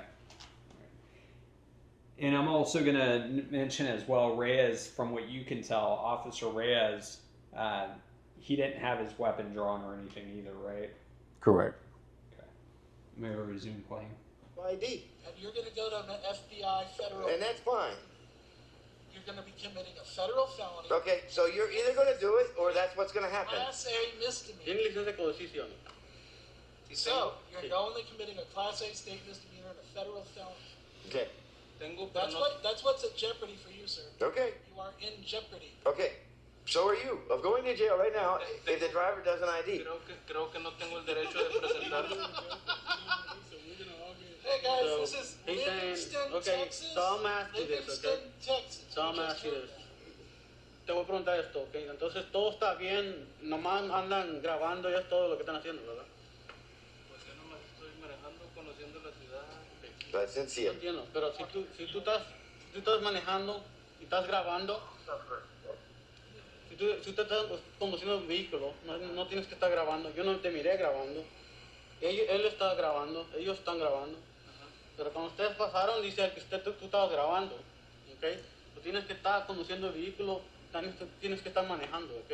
Obviamente, si tienes algo mirando, grabando a la misma vez que andas conduciendo el vehículo, no piensas que eso va, te va, te va a distraer cuando estás conduciendo el vehículo? No. Yo no estoy haciendo nada de eso, pero. Okay. So. So right now you're failing the ID. Give me your license. ¿Tienes tu licencia contigo para que se la das a él? Tengo, pues necesito que me diga una razón por qué me detuvo. He's saying, what's the reason why you asking him for He's his driver's suspicious. license? Tiene que haber un- I want to know who he is He has to be- and why is he at, huh? He is detained. No, he said it has to be a crime for him to show you his. No, it doesn't. He has to be legally detained by the police. That's it. So you're legally detained by the police. Show me your ID. Él está legalmente detenido y por eso te está And preguntando. under Por tu licencia detention, de you may conducir. not give false identity. When arrested, you must identify. Straight up, no question Mira, about te voy a preguntar una pregunta. Por favor. Espérate, te voy a preguntar una pregunta. Por favor, yo te estoy preguntando esta pregunta. ¿Puedo decir ¿Sí algo? tienes armas de fuego en el vehículo, sí o no? No, por lo regular no contesto preguntas. Ok, entonces yo voy a asumir que tienes armas de fuego en el vehículo porque tienes obviamente balas ahí, estás conduciendo así, estás cargado, tienes el chaleco de contrabalas. Okay, so voy a asumir porque no me quieres responder. Entonces voy a asumir que sí tienes armas de fuego. Okay? Do you have any firearm on you? Okay. It doesn't matter if they have a And it's firearm. okay. I mean, I'm not saying it matters. Like, obviously, I'm going to assume that they do. Next 5 So, years. All right, so I'm pausing at 9 minutes 24 seconds. You just heard Officer Simmons state again that he didn't care whether they had a firearm. Objection form. Yes. Okay. And then I believe it was Reyes who said he's going to assume they do anyway. Yes. Okay. But that didn't change the way the officers approached the stop, from what you can tell. Objection form. Correct. I'm going to resume playing. what's that? Civil, I'm Yeah, trying all right, buddy. Hold on. So let me talk to him. If he's the driver, I was talking to him. I wasn't talking to you I'm about it, okay? talking to the guy. All right. Well, I don't know about that. Give me a second. Let me talk to you. All right, I just want a license.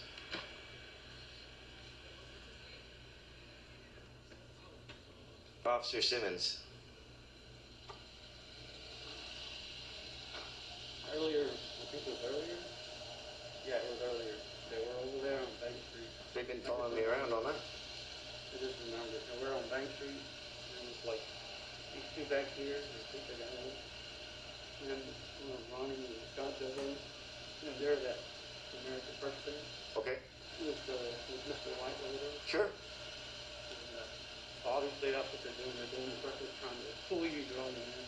So I remember whenever You're still failing the ID. I remember when I spoke to the lieutenant. There's that communication or whatever. Obviously, try to be careful. And how you proceed with it. That's all I'm trying to tell you. Yeah. I'm pausing at 10 minutes 32 seconds. Did you hear Reyes make reference to that's Mr. White? He goes around filming police. Yes. Okay, and he mentioned some kind of communication with the lieutenant. Yes. Okay, were you involved at all, or do you know what communication that would have been? No. Okay. But it seems clear that Reyes was trying to supply information to Simmons based on some prior communication with the lieutenant. Yes. How many, in 2022, how many lieutenants did Livingston Police Department have? Just one. And that would have been Marty Drake. Drake. Okay. Mhm. I'm going to resume playing. Okay, so again, you're a suspicious person. I need your ID.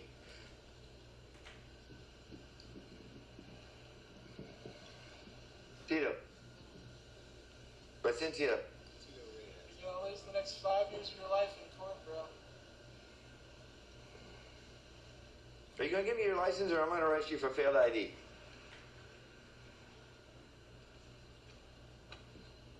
Which one is it? Are you of equal rank? Tell him, if he doesn't give me his license, Are y'all of equal rank? yes, we are. We're both Just officers. so you know, if you let him do this, you're in jeopardy also for failing to intervene. So you don't. So listen to me, okay? You don't know our communication. You don't know what I just said. I know the law. Listen, you don't know what I just said. It And like I doesn't said, I matter. was talking to him, okay? It doesn't matter if you. You let can tell him- me all you you're wanna of equal say. Rank. If you let him do it, he's not your superior officer, you get a failure to intervene. So that's up to Listen to you. what I'm trying to tell you. I wasn't talking to you, I was talking to this guy right. He's the driver. I have I've already just told made him both of you I'm fully communicating, aware and I'm of already what this communicating with him. decision entails. I don't have to tell you what I've communicated to him, I'm not okay? asking what you communicated to him. Fully Okay, I understand, informed buddy. of the risk of what you're doing. Okay, I understand. ¿Conoces el Código Penal del Estado de Texas 38.02? I still don't have an ID. Qualified immunity, we're talking. 38.02 ¿lo conoces? ¿Mande? El Código Penal del Estado de Texas 38.02 ¿lo conoces? ¿De qué es? De lo que está diciendo él de no presentar identificación. Solamente me puede identificar si me ha arrestado por un crimen. Es la única Esa forma. no es la razón. Si Es quieres- la única forma que me puede arrestar. No, Si no. me detuvo por un... La razón para que te pueda identificar no es por arrestarte. Es la única si has forma. cometido un crimen, una violación, por esa razón te puede identificar. De todos No modos, porque te ha arrestado. de todos modos, no ha dicho ninguna violación penal. Yo ya le hablé de eso. Okay. Yo ya hablé con él, ya le dije, ahorita que ¿Tienes un supervisor? ahorita no está. Bueno, necesito un supervisor aquí. No están ahorita. Necesito uno. Eso es todo lo que tenemos que hacer. Necesito un supervisor. Ahorita ingeniero, supervisor. Okay, well, I'm the supervisor. There you go. And it doesn't matter what you need. You need to give me your license. Necesito un supervisor. What is he saying? Supervisor. That doesn't matter. That's what he's saying. You asked me what he's saying. Okay, give me your license or step out of the vehicle. Which one are you going to do? ¿Qué dice? Dice que le des tu licencia de conducir aunque te salgas del vehículo. ¿Por qué me voy a salir? He's asking why would he get out? What's the Because I'm going to ID him. what has Because I am going to what crime ID has he him. committed is what He he is got. being a suspicious person in a suspicious place. ¿Qué es la causa? Therefore, I have every right to ID him. You have every right to make contact and investigate. That's it.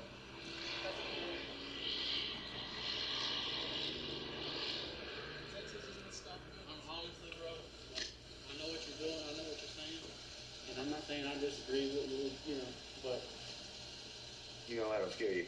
no, I'm not. It's not that, dude. It's just that it's reasonable suspicion. What's your reasonable suspicion? I just told you, they've been following me around town. And so now, And they could very well be somebody watching us to have another team what commit a have crime. you determined right now? We already know who they are and what they're doing. Do we know who they are? Yeah, that's Who are they? Brandon, Huh? Mr. White back there. That's America First. That's what they call it in media. No, so we do know who they are then.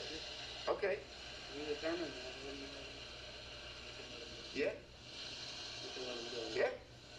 I did not realize that was Mr. White back there. Who's Mr. White? So I'm stopping at 14 minutes 50 seconds.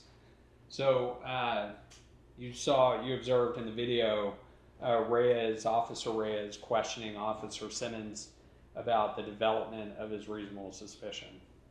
Yes. Okay, and then when Reyes then proceeded to try to figure out, well, what do we have right now before they realized, at least Officer Simmons realized Mr. White was in the vehicle. Correct. Okay.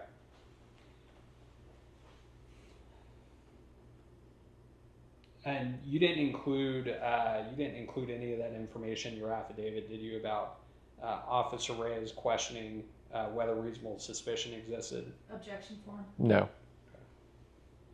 Do you recall watching this video though? I do. Okay. I'm gonna resume for you. Which one? Mr. Popular. Right here? How you doing, Mr. White? Did I get some phone calls? No. No, It's man. kind of right. Yes, sir. That's the way I can see through this steering window. Stuff. No. And obviously he Well, now I know who you are, so I will be happy to let you go. But, huh? let him explain to you what he's telling you. I already explained it to him. I already told him that when I walked up to the window. No. What I'm trying to say is the reason why he needs to identify you is because he doesn't know who you are. I know who Mr. White is. Okay. And you could be a team radioing to another team to commit a crime. You know what the really fun thing is? What's that? Penal Code 3802 No, it doesn't. But good luck with that. La luz de los ojos. Say what? All right. Well, y'all be safe, okay? Like I said, I didn't know if you were lost or not. Quítame la luz de los ojos. I don't know what he's saying. Take the light off his eyes. It's not. It's right there on the dashboard. Like I said, if you're good and y'all just recording for the media purposes, like y'all said, like Mr. White says, man, we're done here. Did you understand the law, though? I do understand the law. It's the reason I'm doing this job and you're not. Do you know 3802? Yeah. Yeah. Yeah, I know all kinds of stuff. Hey, by the way, your English got real good.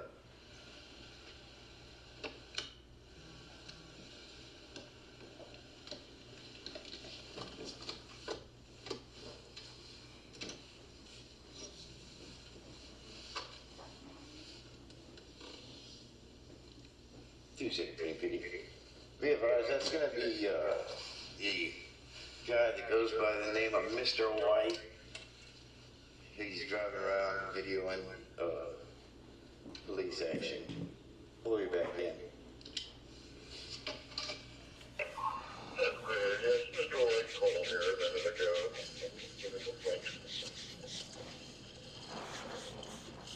Okay, I'm stopping at 17 minutes and 7 seconds. So based on your investigation, the individuals in that vehicle, you have probable cause to think that they were committing a felony. Objection form? Based off of what the district attorney's office stated that they would accept the charge for, yes. Okay, so if the district attorney's office was not going to accept the charge, would you have moved forward with charging it? It would have been whatever my superiors told me to do at the time. Okay. And matter of fact, it didn't matter what the district attorney's office did. The chief directed you to file the charges. After he met with the district attorney, correct. Okay. And so regardless of that meeting, you would have done what the chief told you to do. Correct. Okay. But let me ask, now that we went through that video here today, if you were the one making the decision, would you have charged them in the manner that you did? Objection form? Yes. Okay. And what's your do citizens have the right to criticize police? Sure. Okay. Do they have a right to argue with police? Yes. Okay. And they have a right to follow police cruisers around? Yes. They have a right to film police performing their duties? Yes. Okay. And they have individuals have a right to openly carry firearms as well? Yes. Okay. And we acknowledge that unless you're a felon, you're also allowed to wear any kind of vest you want. Correct. But your understanding is that taking all of these things together, it's more than just suspicious, it's criminal. Correct.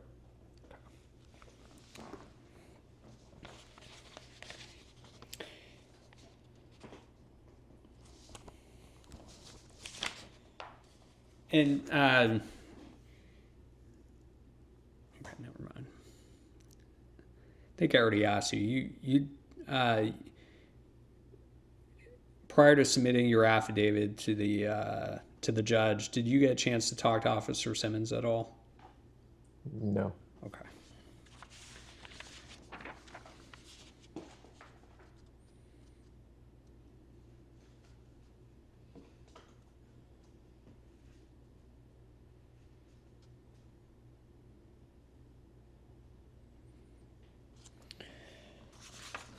So do you have personal knowledge of the facts presented in the affidavit?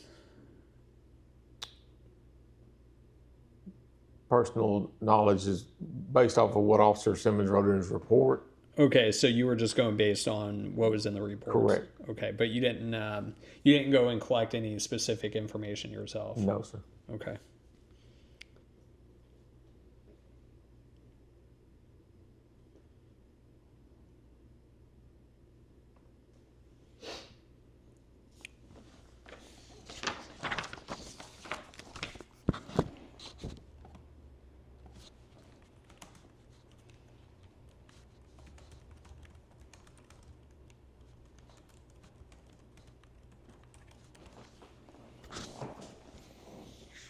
So when you presented the arrest warrants to the judge yourself, Yes. okay, how long did that process take?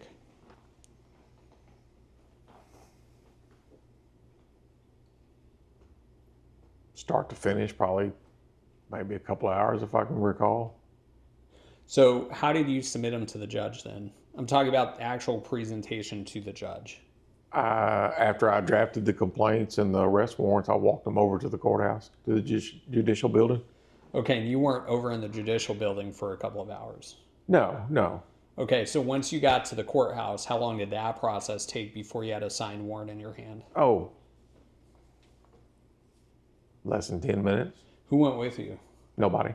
You went by yourself? Yes, sir. Okay, did the judge ask you any questions? No, sir. Was the prosecutor or anyone from the DA's office there? No, sir. Okay. Did it seem like the judge was anticipating the warrant? No, sir. Okay.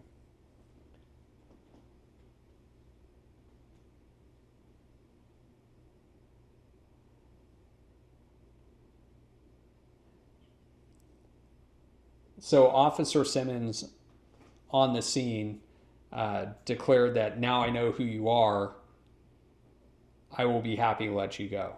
That was his on-scene determination. That was his statement. That's correct. Okay. And that's not included in your affidavit. That's correct. Okay.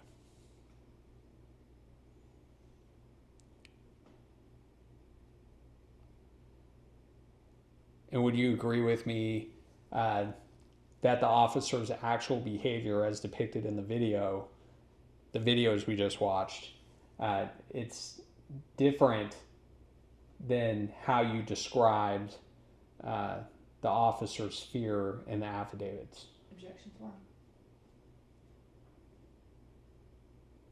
Could you repeat that question? Right.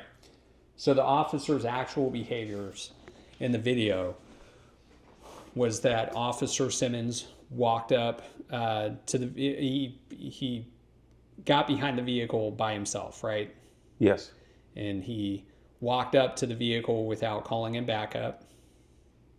Yes. He didn't have his weapon drawn.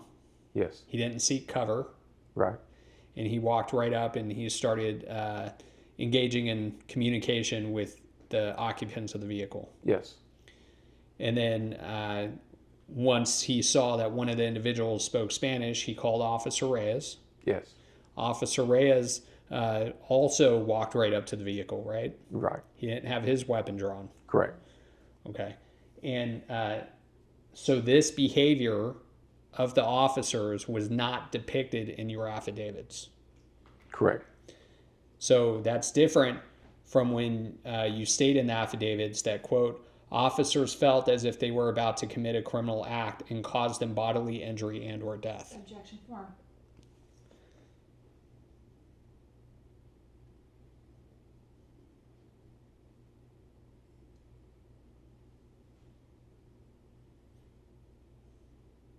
Correct.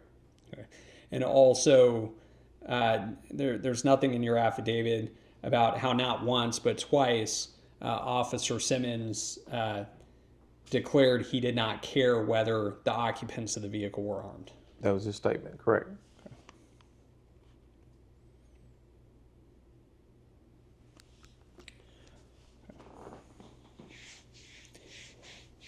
And the vehicle as well, the use of the phrase dark tinted windows, did they appear to be tinted in a manner that was illegal? It's hard to tell by the video and the flashlight glaring on the windows. I can't elaborate on that. Okay. But you could see that, at least in some manner, the back seat was visible in some manner. I really wasn't focused watching that part of it. And the officers never asked them to roll down the back window. Correct. Okay, matter of fact, Reyes, when he walked up, even with the back windows rolled up, he was able to identify Brandon White in the back. That's what he stated. Okay.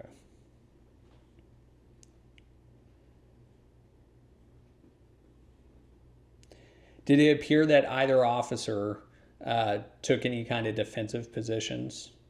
No. would you consider the manner in which Mr. Rincon parked the vehicle that it was tactical? I wouldn't refer to it as tactical. It wasn't perfectly parked within. I'm OCD, okay? Yeah. So it wasn't really straight between the lines, all right? It was at an angle, but it was within the parking space lines. Like it's not like they'd get a parking ticket for the way Correct. they parked. They just didn't do it evenly within Correct. the lines. Okay.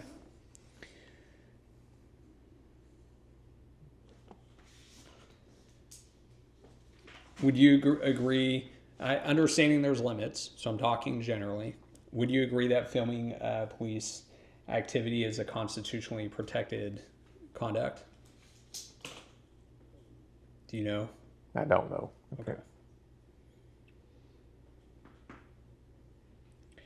Your affidavits also omit the fact that the officers recognized one of the occupants in the vehicle as a cop watcher or First Amendment auditor. Objection form.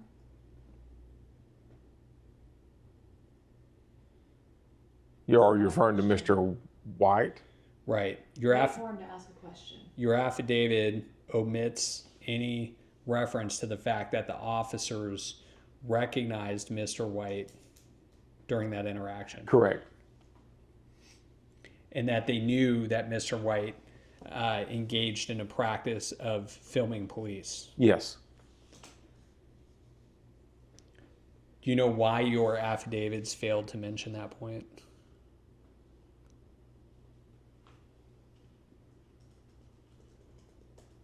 Because his name is already mentioned up in the charging part of the affidavit of who his identity was at the time. Do you think it changes your probable cause? And let me back up. So probable cause, you're taking totality of circumstances in, right? Yes. And would you agree with me that your affidavit is presenting this argument that these unknown individuals are driving around suspiciously, following police, right? Yes. And so do you think it would be important to that analysis if it turned out that the two of the officers that responded to the stop identified Mr. White as a First Amendment auditor? Just as they identified him, period. It doesn't matter if he's a First Amendment auditor or not. But that would be important to the analysis, right? Not in my opinion, it wouldn't. Okay. So if you know an individual goes around and films police, that's not important? Not to me. Okay.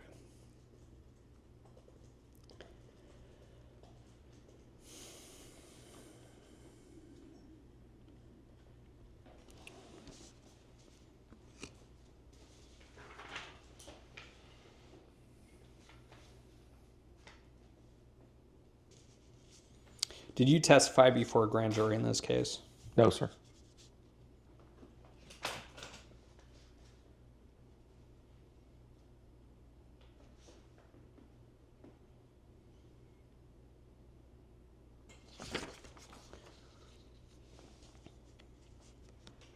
So after you obtained the arrest warrants, did you have any communications with Chief Parrish about the plaintiffs or the charges? No, sir. How about any communications with Lieutenant Drake? No, sir. Any communications with the DA's office? No, sir. Any communications with any other Livingston police officer?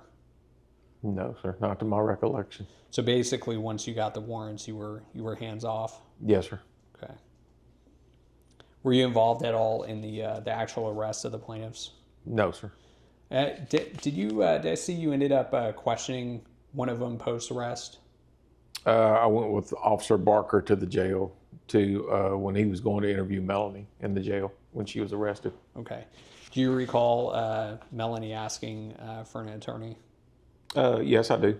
Okay, and then the question continued, right? Objection form. It did continue. Then she voluntarily invoked she invoked her right first. Then she voluntarily signed it over, saying that she did want to talk.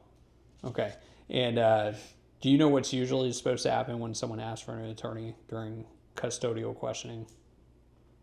Yeah, the interview's supposed to stop. Okay, but that interview with Melanie didn't stop, did it?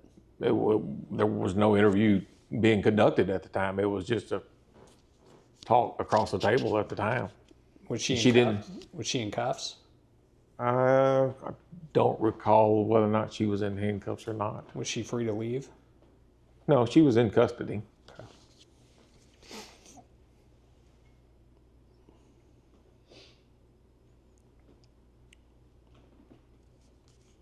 Are you familiar with the press release that Chief Parrish released in this matter? No, sir. Are you aware of any department policies, written or unwritten, regarding citizens filming police? No, sir. How about First Amendment auditors? No, sir. And do you recall receiving any training concerning citizens filming police? No, sir.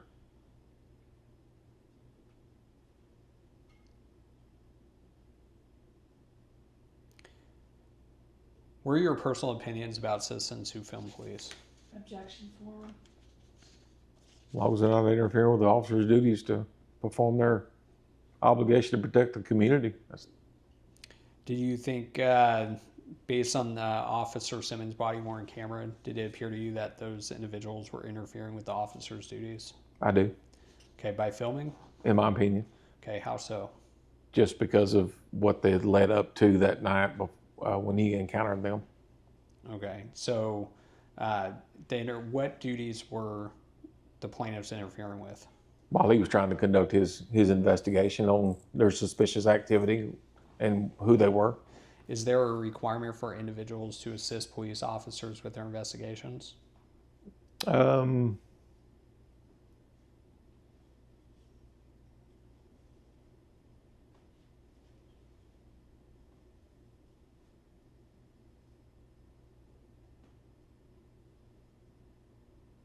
I don't remember.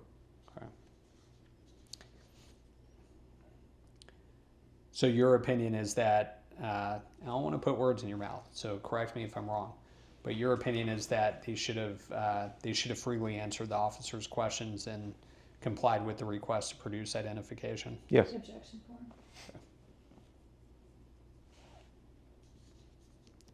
Anything else? No.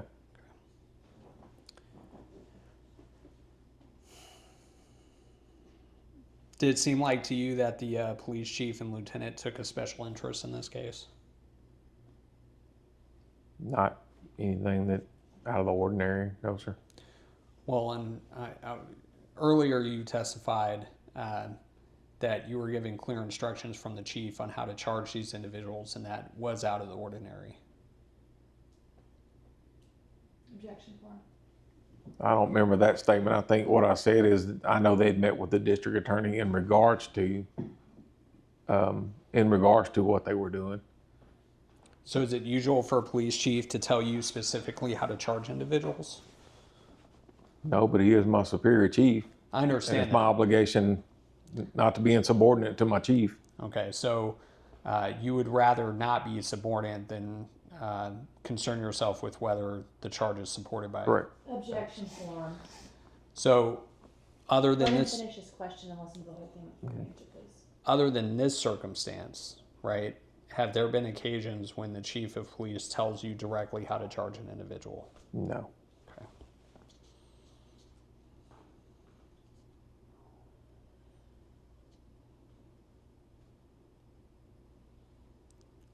Did you purposely leave out information from the affidavit that would have lessened the appearance that the plaintiffs were threatening? No, sir. And is there any review process that you're aware of that the Livingston Police Department had concerning the review of affidavits before they were presented to a judge? No, sir.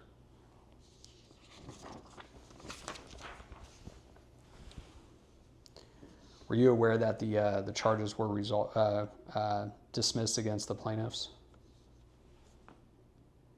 Yes. Okay. How do you become aware of that fact? I was made aware that the grand jury indictment was quashed. Do you know why? No, I do not know why. Okay. Were you aware that there was a initial intent by the district attorney to re-indict, Objection. No, I'm not aware. but they were going to change the underlying charge? I'm not aware of that. Okay, did anyone from the DA's office approach you about rewriting your affidavit? No, sir. Okay. Does it surprise you that the charges were dismissed? Yes, Why does it surprise you? because I felt like that there was good probable cause for the arrest, for the charge. Okay. And you understand that just so I understand, the underlying, right, because engaging in organized criminal activity requires an underlying offense, right? Yes, The underlying offense that you understood was, I guess, the retaliation. correct. Okay. And so you thought there was probable cause, in your opinion, to support the retaliation. Yes. Okay.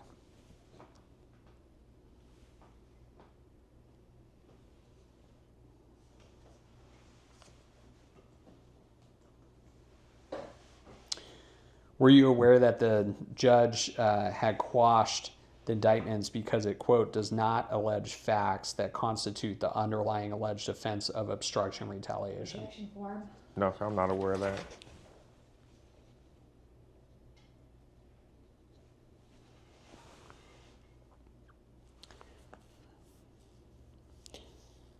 How simply following an officer in a vehicle and filming police constitutes obstruction or retaliation? Objection form.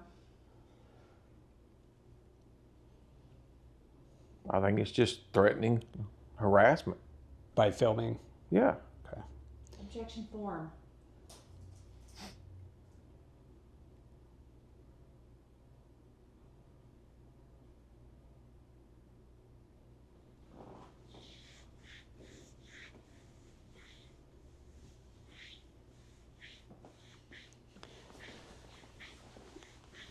So your opinion is that individuals that film police officers performing their duties in public should be charged with crimes that carry up to 20 years in prison? Objection form. He has not said that, and that is not his Well, that's what I'm opinion. asking. No. Did you recommend the $100,000 bond for each defendant? No. Sorry, plaintiff. Would you agree that $100,000 is typically reserved for people accused of violence? Objection form. I don't set bond amounts on individuals. Well, but you go and part of your job at the time was to go get arrest warrants, right? Yes. And the arrest warrants themselves would actually have a recommended bond amount on them? No, the judges put those on their own. Okay, so you wouldn't see that at the time the judge signed the warrant?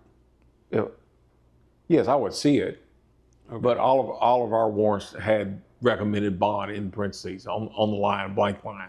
That is strictly left up to the judge's decision. Okay, would the judge make that decision at the time of signing the arrest warrant? Yes. Okay. So you would see when you get the arrest warrant what the number Correct. actually Yes. is? Yes. Okay. Is that the number that the judge is actually setting, or is that the number that's being recommended? That's what judge's recommended bond is. Okay, so the judge writes that number in. Correct. Okay. And so during your time with the Livingston Police Department, how many arrest warrants did you go get signed by a judge? Every Thursday we got warrant signed. So it was a common occurrence, Yes. and every single arrest warrant had a recommended bond amount. Correct. So how often would you see a bond amount that was $100,000 or more? Depends on the judge. Well, would you see it at least once a week? Once a month? It would vary. Okay, but $100,000 usually would mean that it was a serious crime, right? Objection form. You don't have any opinion on it? I don't have an opinion on that. Do you know how long the plaintiffs ended up spending in jail as a result of that bond amount? No, sir.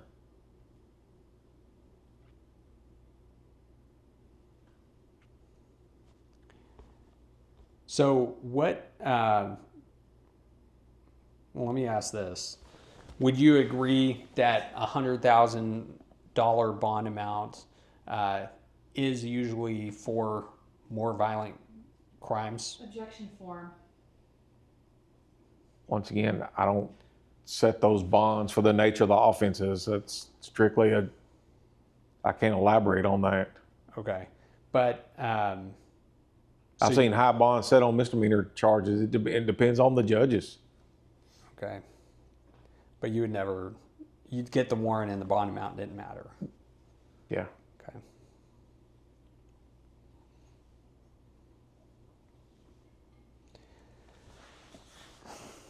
Would you also characterize news reporters who follow police officers to crime scenes as stalking them? Objection form.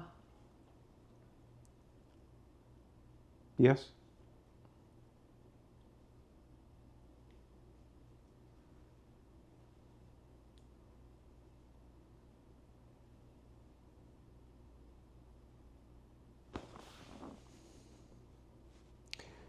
So if they were plotting to harm the officers, why would knowing Mr. White's identity suddenly make them no longer dangerous? Objection form.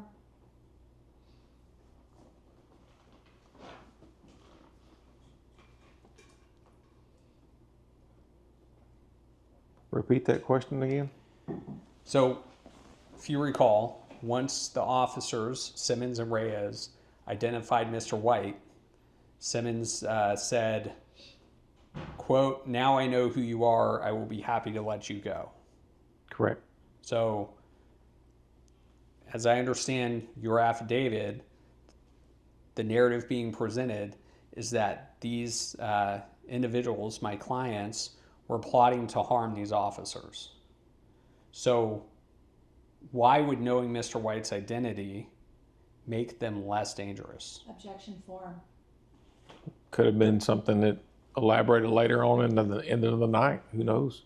Because they stopped once that initiation was off. Simmons went back to the police department, right? Correct. And nothing else happened. Correct. Okay.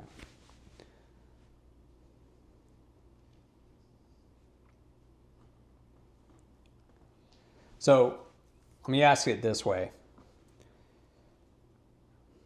Your affidavit describes a conspiracy so dangerous that the officers feared for their lives. Objection form. Yet when the officers discovered who they were, they let them go without arrest. Objection form. How do you explain that contradiction? Objection form.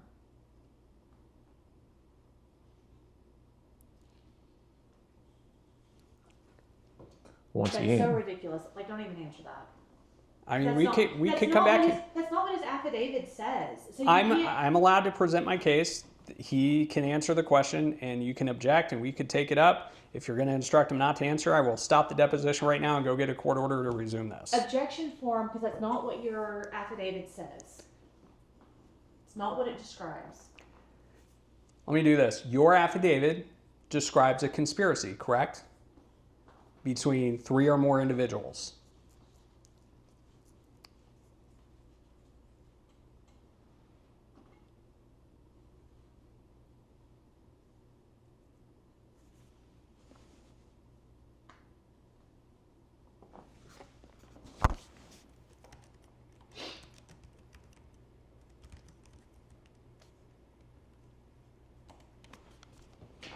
that's the wording of the Texas charging manual. The conspire to commit the offense. So your affidavit, agree with me then, that your affidavit alleges a conspiracy. In the charge. That you wrote. Not in the probable cause, but in the top part of the complaint. So let me ask it this way. Did you accuse my clients of committing a conspiracy? Yes. Okay. So, and your affidavit also suggests conduct of potentially causing harm, to include bodily injury or death, to officers, right? Yes. Yet what we actually saw in the video was that once Officers Simmons and Reyes identified at least Mr. White, they let them go. Yes. So how do you explain that contradiction? Objection form. Between how do you explain the contradiction in your affidavit where you're saying these individuals are conspiring to cause bodily harm or death to police officers, to Officer Simmons and Reyes letting them go once they identify them? Objection form. There's nothing in the law that says they have to arrest them right then. If the investigation needs to be continued.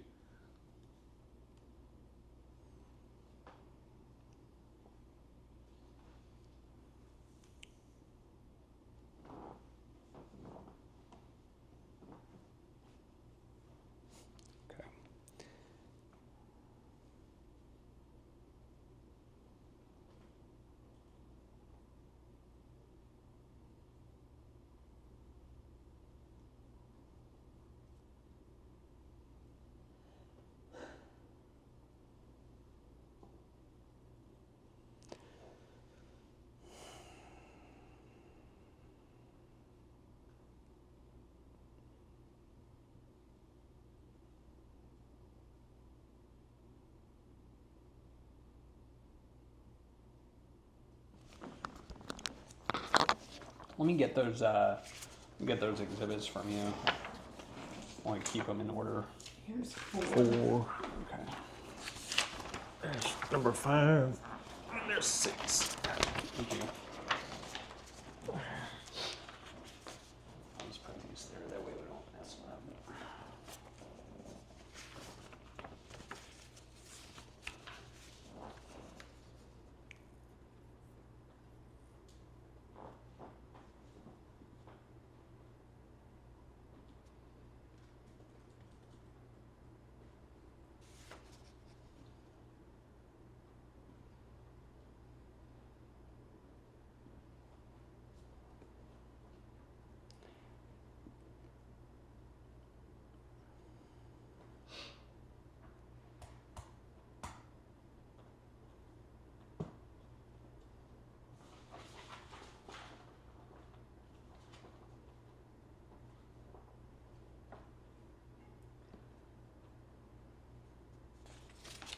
Do you know if Chief Parrish used any of your information to present or to draft his press release on February 11th, 2022?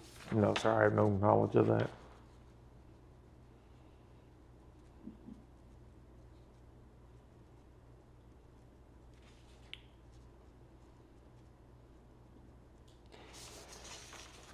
One of the statements in the press release is that officers again realized that this was a staged event to record the officers' response and for individuals to post on their social media pages. Upon realizing this, officers disengaged with the individuals.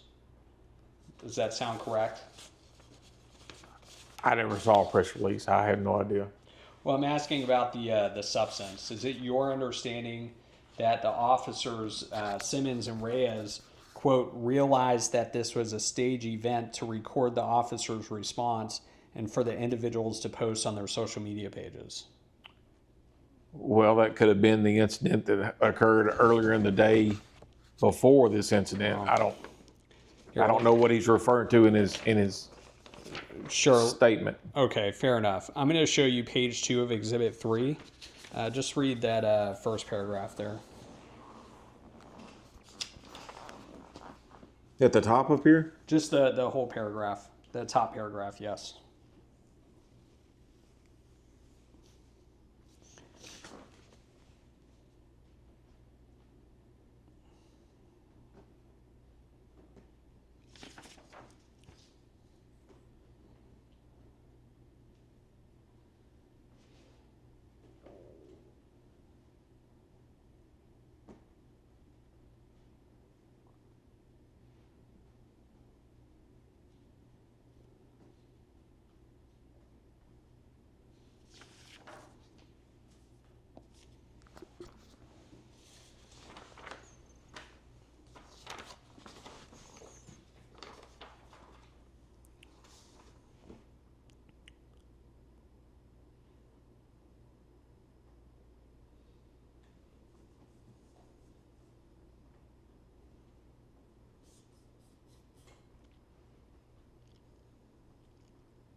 Okay. A paragraph. Had you not seen this press release before? No, sir, I have not. Okay. So that paragraph, you'd agree with me, specifically pertains to the incident we've been talking about all afternoon, right? Yes, it does. And so you saw the last sentence where it says that the officers, quote, realized this was a staged event to record the officer's response and for the individuals to post on their social media pages. Correct. And then, quote, upon realizing this, officers disengaged with the individuals. Correct. Okay. So was that your finding as well from your investigation? That this was a staged event just to film and post on social media? That's strictly my opinion only. I'm sorry, was that your opinion or no? That was my opinion that staged this whole thing. Yes. Okay, to film a police response. Yes. Okay. Why was that not included in your affidavit? It's because that's my opinion. Okay, but did you know that the chief shared your opinion? I did not know. Okay, was there... I'm kind of confused. How's the chief sharing my opinion? Well, the document you read at Exhibit 3 is a press release issued by Chief Parrish on February 11, 2022. So you read a paragraph prepared either by or at the direction of Chief Parrish. Did you know that? No, I was not. Okay. So is it also then your opinion that this was a staged event to record the officer's response and to post on social media? I don't know if it was to post on social media or not, but I think it was a staged event. To film? Yes. Okay. Why was that? Why was this analysis not in your affidavit? I just didn't write it in there. Okay. Is it your understanding that Chief Parrish wanted to send a message to plaintiffs that staging events and filming police activity and posting on social media would not go without consequence? Objection I can't speculate what his opinion would be as far as that goes. Okay. And so you said it was your opinion that this was staged to film the officer's response, but you didn't include it. Is that because you didn't have any, I guess, specific articulable facts to back up that position? No. Okay. You didn't have the evidence, or that's not correct? No, it's not correct. I had the evidence. Okay. So why didn't you include that in your affidavit? I just didn't include it. Okay. Do you think it would change the probable cause analysis as to whether or not plaintiffs are engaged in a felony if their actual intent is to film police? Objection form. No.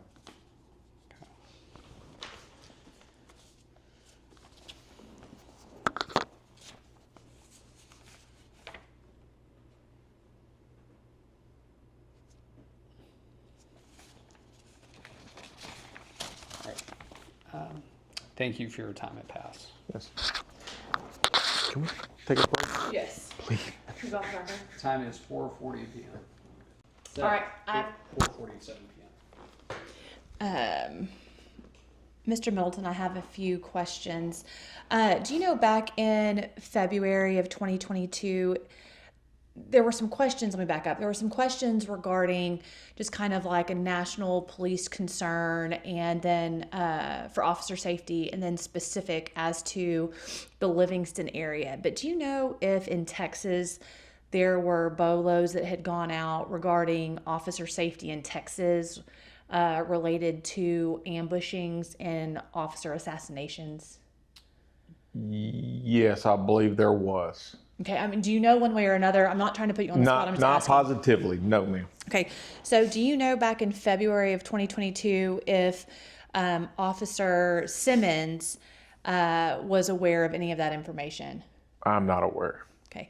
Had you reviewed or did you have knowledge of any statistics back in February of 2022 regarding an increase to officer ambushes or officer assassinations? No. And that statistic specifically relating to Texas? No. Okay. And then I want to go back to Officer Simmons' report, and I don't have a clean copy, but it's the same one that he saw earlier. I did put a couple of asterisks and arrows just to kind of help us along here. And so I'm showing you Simmons' report from the February 4, 2022 incident. It's defendants 210. If you look at the first paragraph up here and you start with the sentence about halfway through that says, "I sat in my patrol vehicle," will you read that sentence to yourself?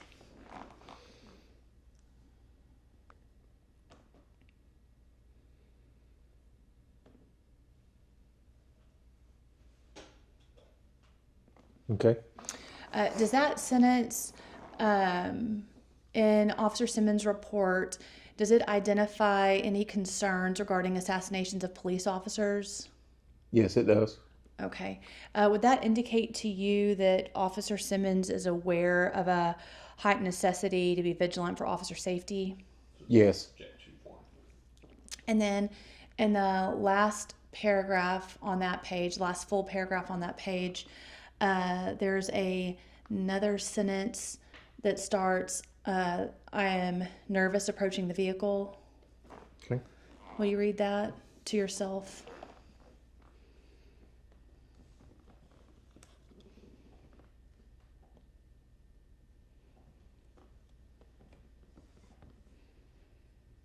Okay. And again, there is he concerned that the occupants might come out shooting? Come out of Yes. and he's referencing coming out of the vehicle? That's correct. Okay. If he's concerned about occupants coming out of the vehicle shooting, would that indicate to you that Officer Simmons was worried about officer safety? Yes. Do you think he, at that point then, would have concerns about bodily injury and or death? Yes.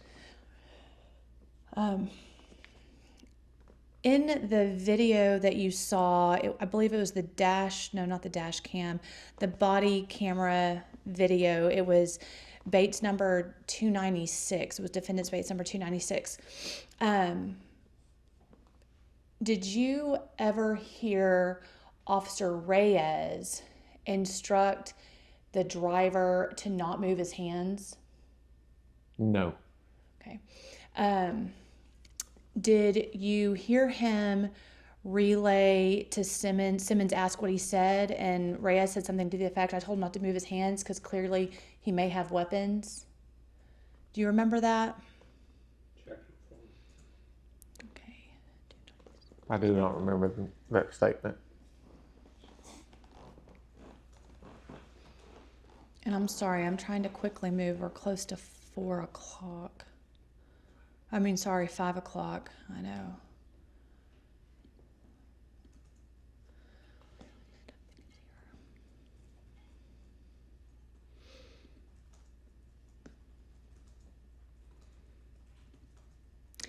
I'm going to start Bates number 296.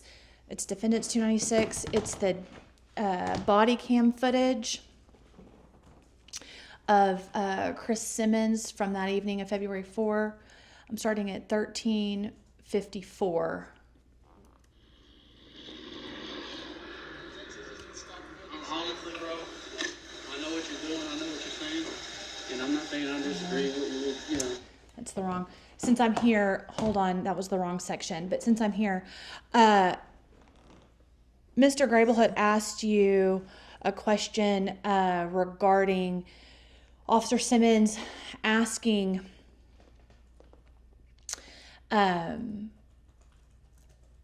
Officer Reyes asking Officer Simmons about what's his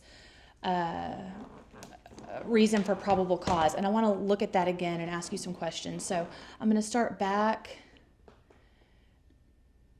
at, let's do this. At 13:56 on 296, Bates number 296. honestly, bro, I know what you're doing, I know what you're saying, and I'm not saying I disagree with you, but... Did you hear Officer Reyes state that he does not disagree with Officer Simmons? That's what he said. Okay. And at the time that Officer Simmons was followed by who we now know to be Ismail Rincon in the blue car. Yes. By the time when Officer Simmons was followed by Rincon and the occupants with the plaintiffs inside, right? Stopped at the gas station, followed again, circled the police department, okay, and then came and parked facing the police department. Is there any evidence that Officer Simmons knew who the driver and occupants of the vehicle were? He did not. Okay.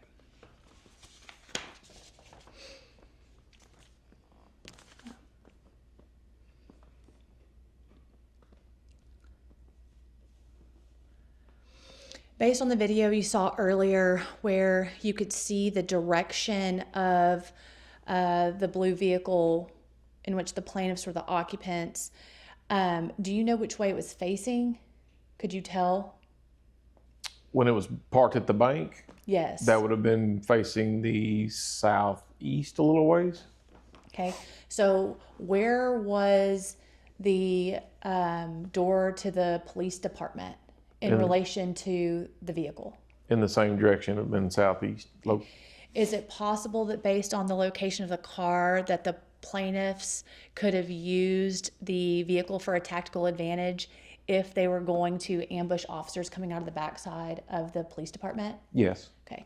So is it reasonable that Officer Simmons could have perceived the car to be parked in a tactical position? Could have. Is it reasonable for him to believe that? Sure.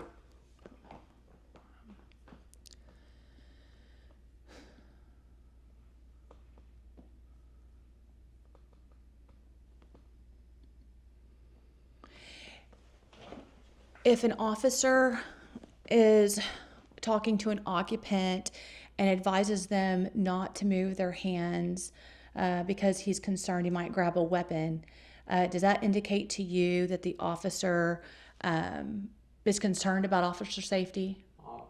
Yes.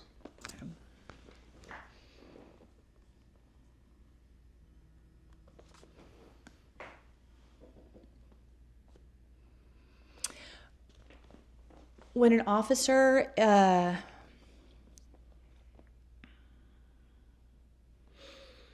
when an officer is concerned for officer safety, do they always have their weapon drawn? Not always. And do officers go around telling suspects when they're scared? No. So if an officer's scared for officer safety or bodily harm or death even, they're not going to tell the suspect, hey, leave me alone, I'm scared. Correct. Okay.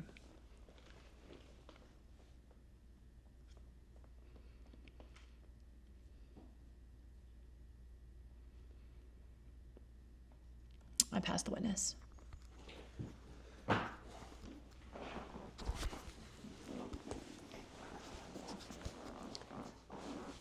On every interaction with the public, officer safety is always a priority, right? Yes. But so you agree with me that there's a difference between being aware for officer safety and an officer fearing for his life? I kind of look at it as, in my opinion, to be the same as an officer. Okay, so every stop then, an officer has a actual fear for their life, in your opinion? Absolutely, I would. Okay. I would consider that, yes. So when you put the statement about fearing for bodily injury or death in your affidavit, that's something legitimately you could put in every affidavit. Sure. Okay. In your timeline of events based on your investigation, when exactly did Officer Simmons first express fear for his life? Objection form.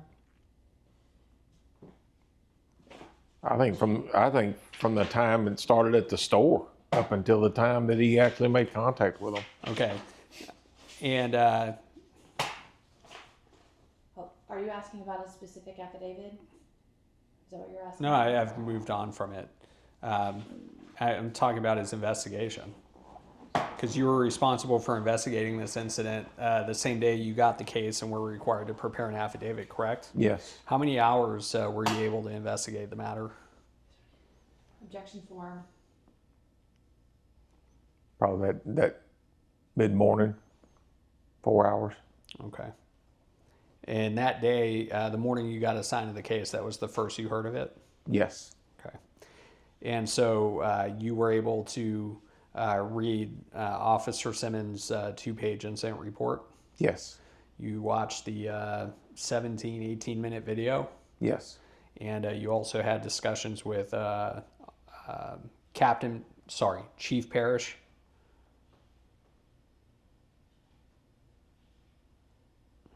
No. Not in the morning, but later that day? Later that day. Okay. How about... Later in the morning. It was still morning, but it was later in the morning. Okay. So, all right. Now, Officer Simmons, other than generally asserting a concern for concerns of whether or not there was going to be a shooting, there wasn't anything specifically detailed in his report, was there? No. Objection form. There wasn't any indication about specific actions that the plaintiffs took to suggest that Officer Simmons was about to walk into a firefight. Objection form. Yeah, he did state some facts in his report. That he was about to walk into a firefight? No, that the subjects could have got out shooting at him. Okay. There's a difference between a hunch, right? We talked about this, hunch and specific articulable facts, Objection form. right? Yes.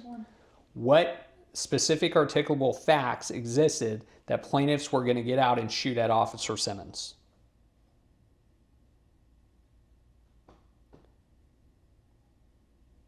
Articulable facts in his report? Period. Yeah, in his report, in your investigation, what specific articulable facts existed that the plaintiffs were going to get out of the vehicle and shoot at Officer Simmons?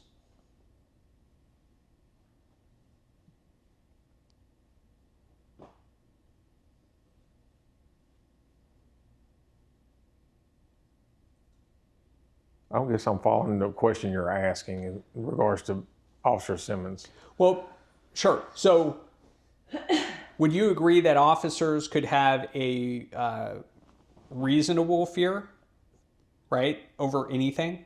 Sure. They could also have a unreasonable fear over something, right? Sure.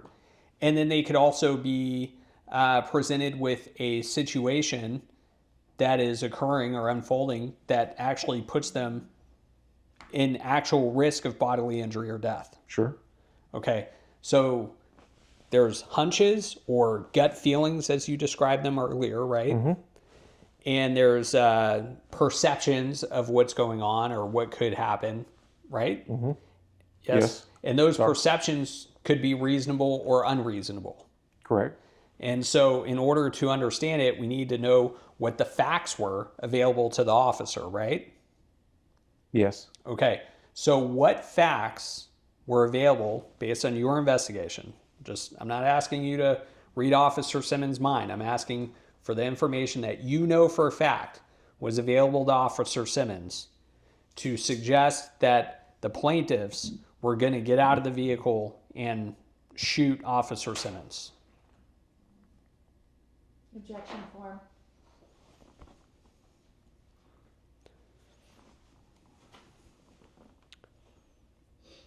Well, I would say there was no articular facts as far as them going to shoot at him.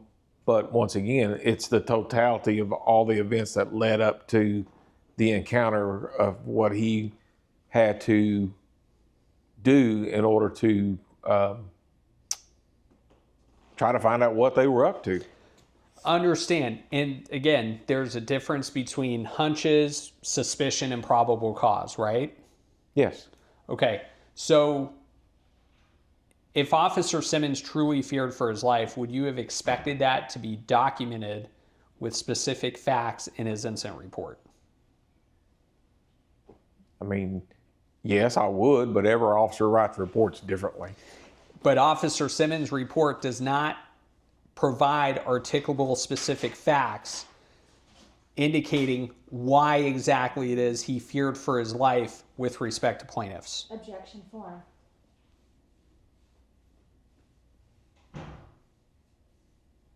I don't remember without sitting here looking at it. Yeah, he said what his hunch was, right? Is that right? Yes. And Objection form. so, and matter of fact, after he identified Mr. White, he didn't proceed to write him a ticket or to arrest him on the spot, right? Correct. As a matter of fact, he didn't make any decision whatsoever in the charging or arrest of those individuals. Correct.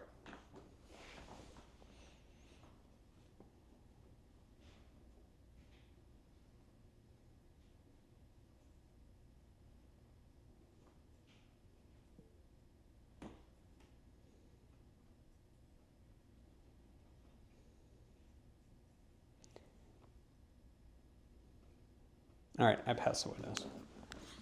Just a couple more questions, Mr. Middleton. Mr. Graver keeps asking you about hunches versus suspicions versus other things. Do you think it was a hunch or suspicion that the blue car that plaintiffs were occupied in followed Simmons? Objection No, that was real. Okay. In the report, was it documented that that car stopped at the Stripes convenience store? It was. Okay. Was that a hunch or was that real? That was real. From the Stripes convenience store, did the car with the plaintiffs inside continue to follow Officer Simmons? It did. So was that a hunch or was that real? That was real. Did the blue car continue to circle the PD, the police station, while Officer Simmons was outside? That was real. Okay, that wasn't a hunch, was it? No. And was that located in Officer Simmons' report? Yes. Okay. In Officer Simmons' report, did it state that Officer Reyes witnessed the driver of the vehicle go to the trunk of the car and put on a ballistic style vest? That's correct. Okay. That wasn't a hunch that Simmons came up with. That's correct. Okay. And then in his report, is it communicated, does it state that Officer Reyes communicated that to Officer Simmons? Yes. Okay. So that wasn't a hunch that Simmons came up with.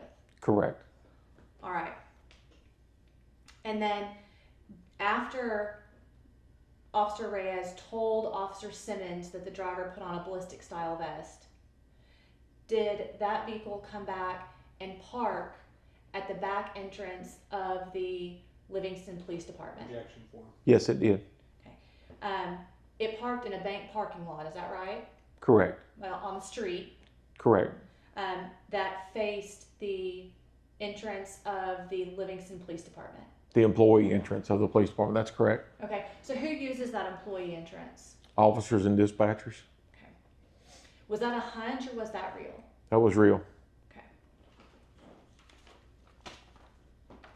You pass. I passed the witness.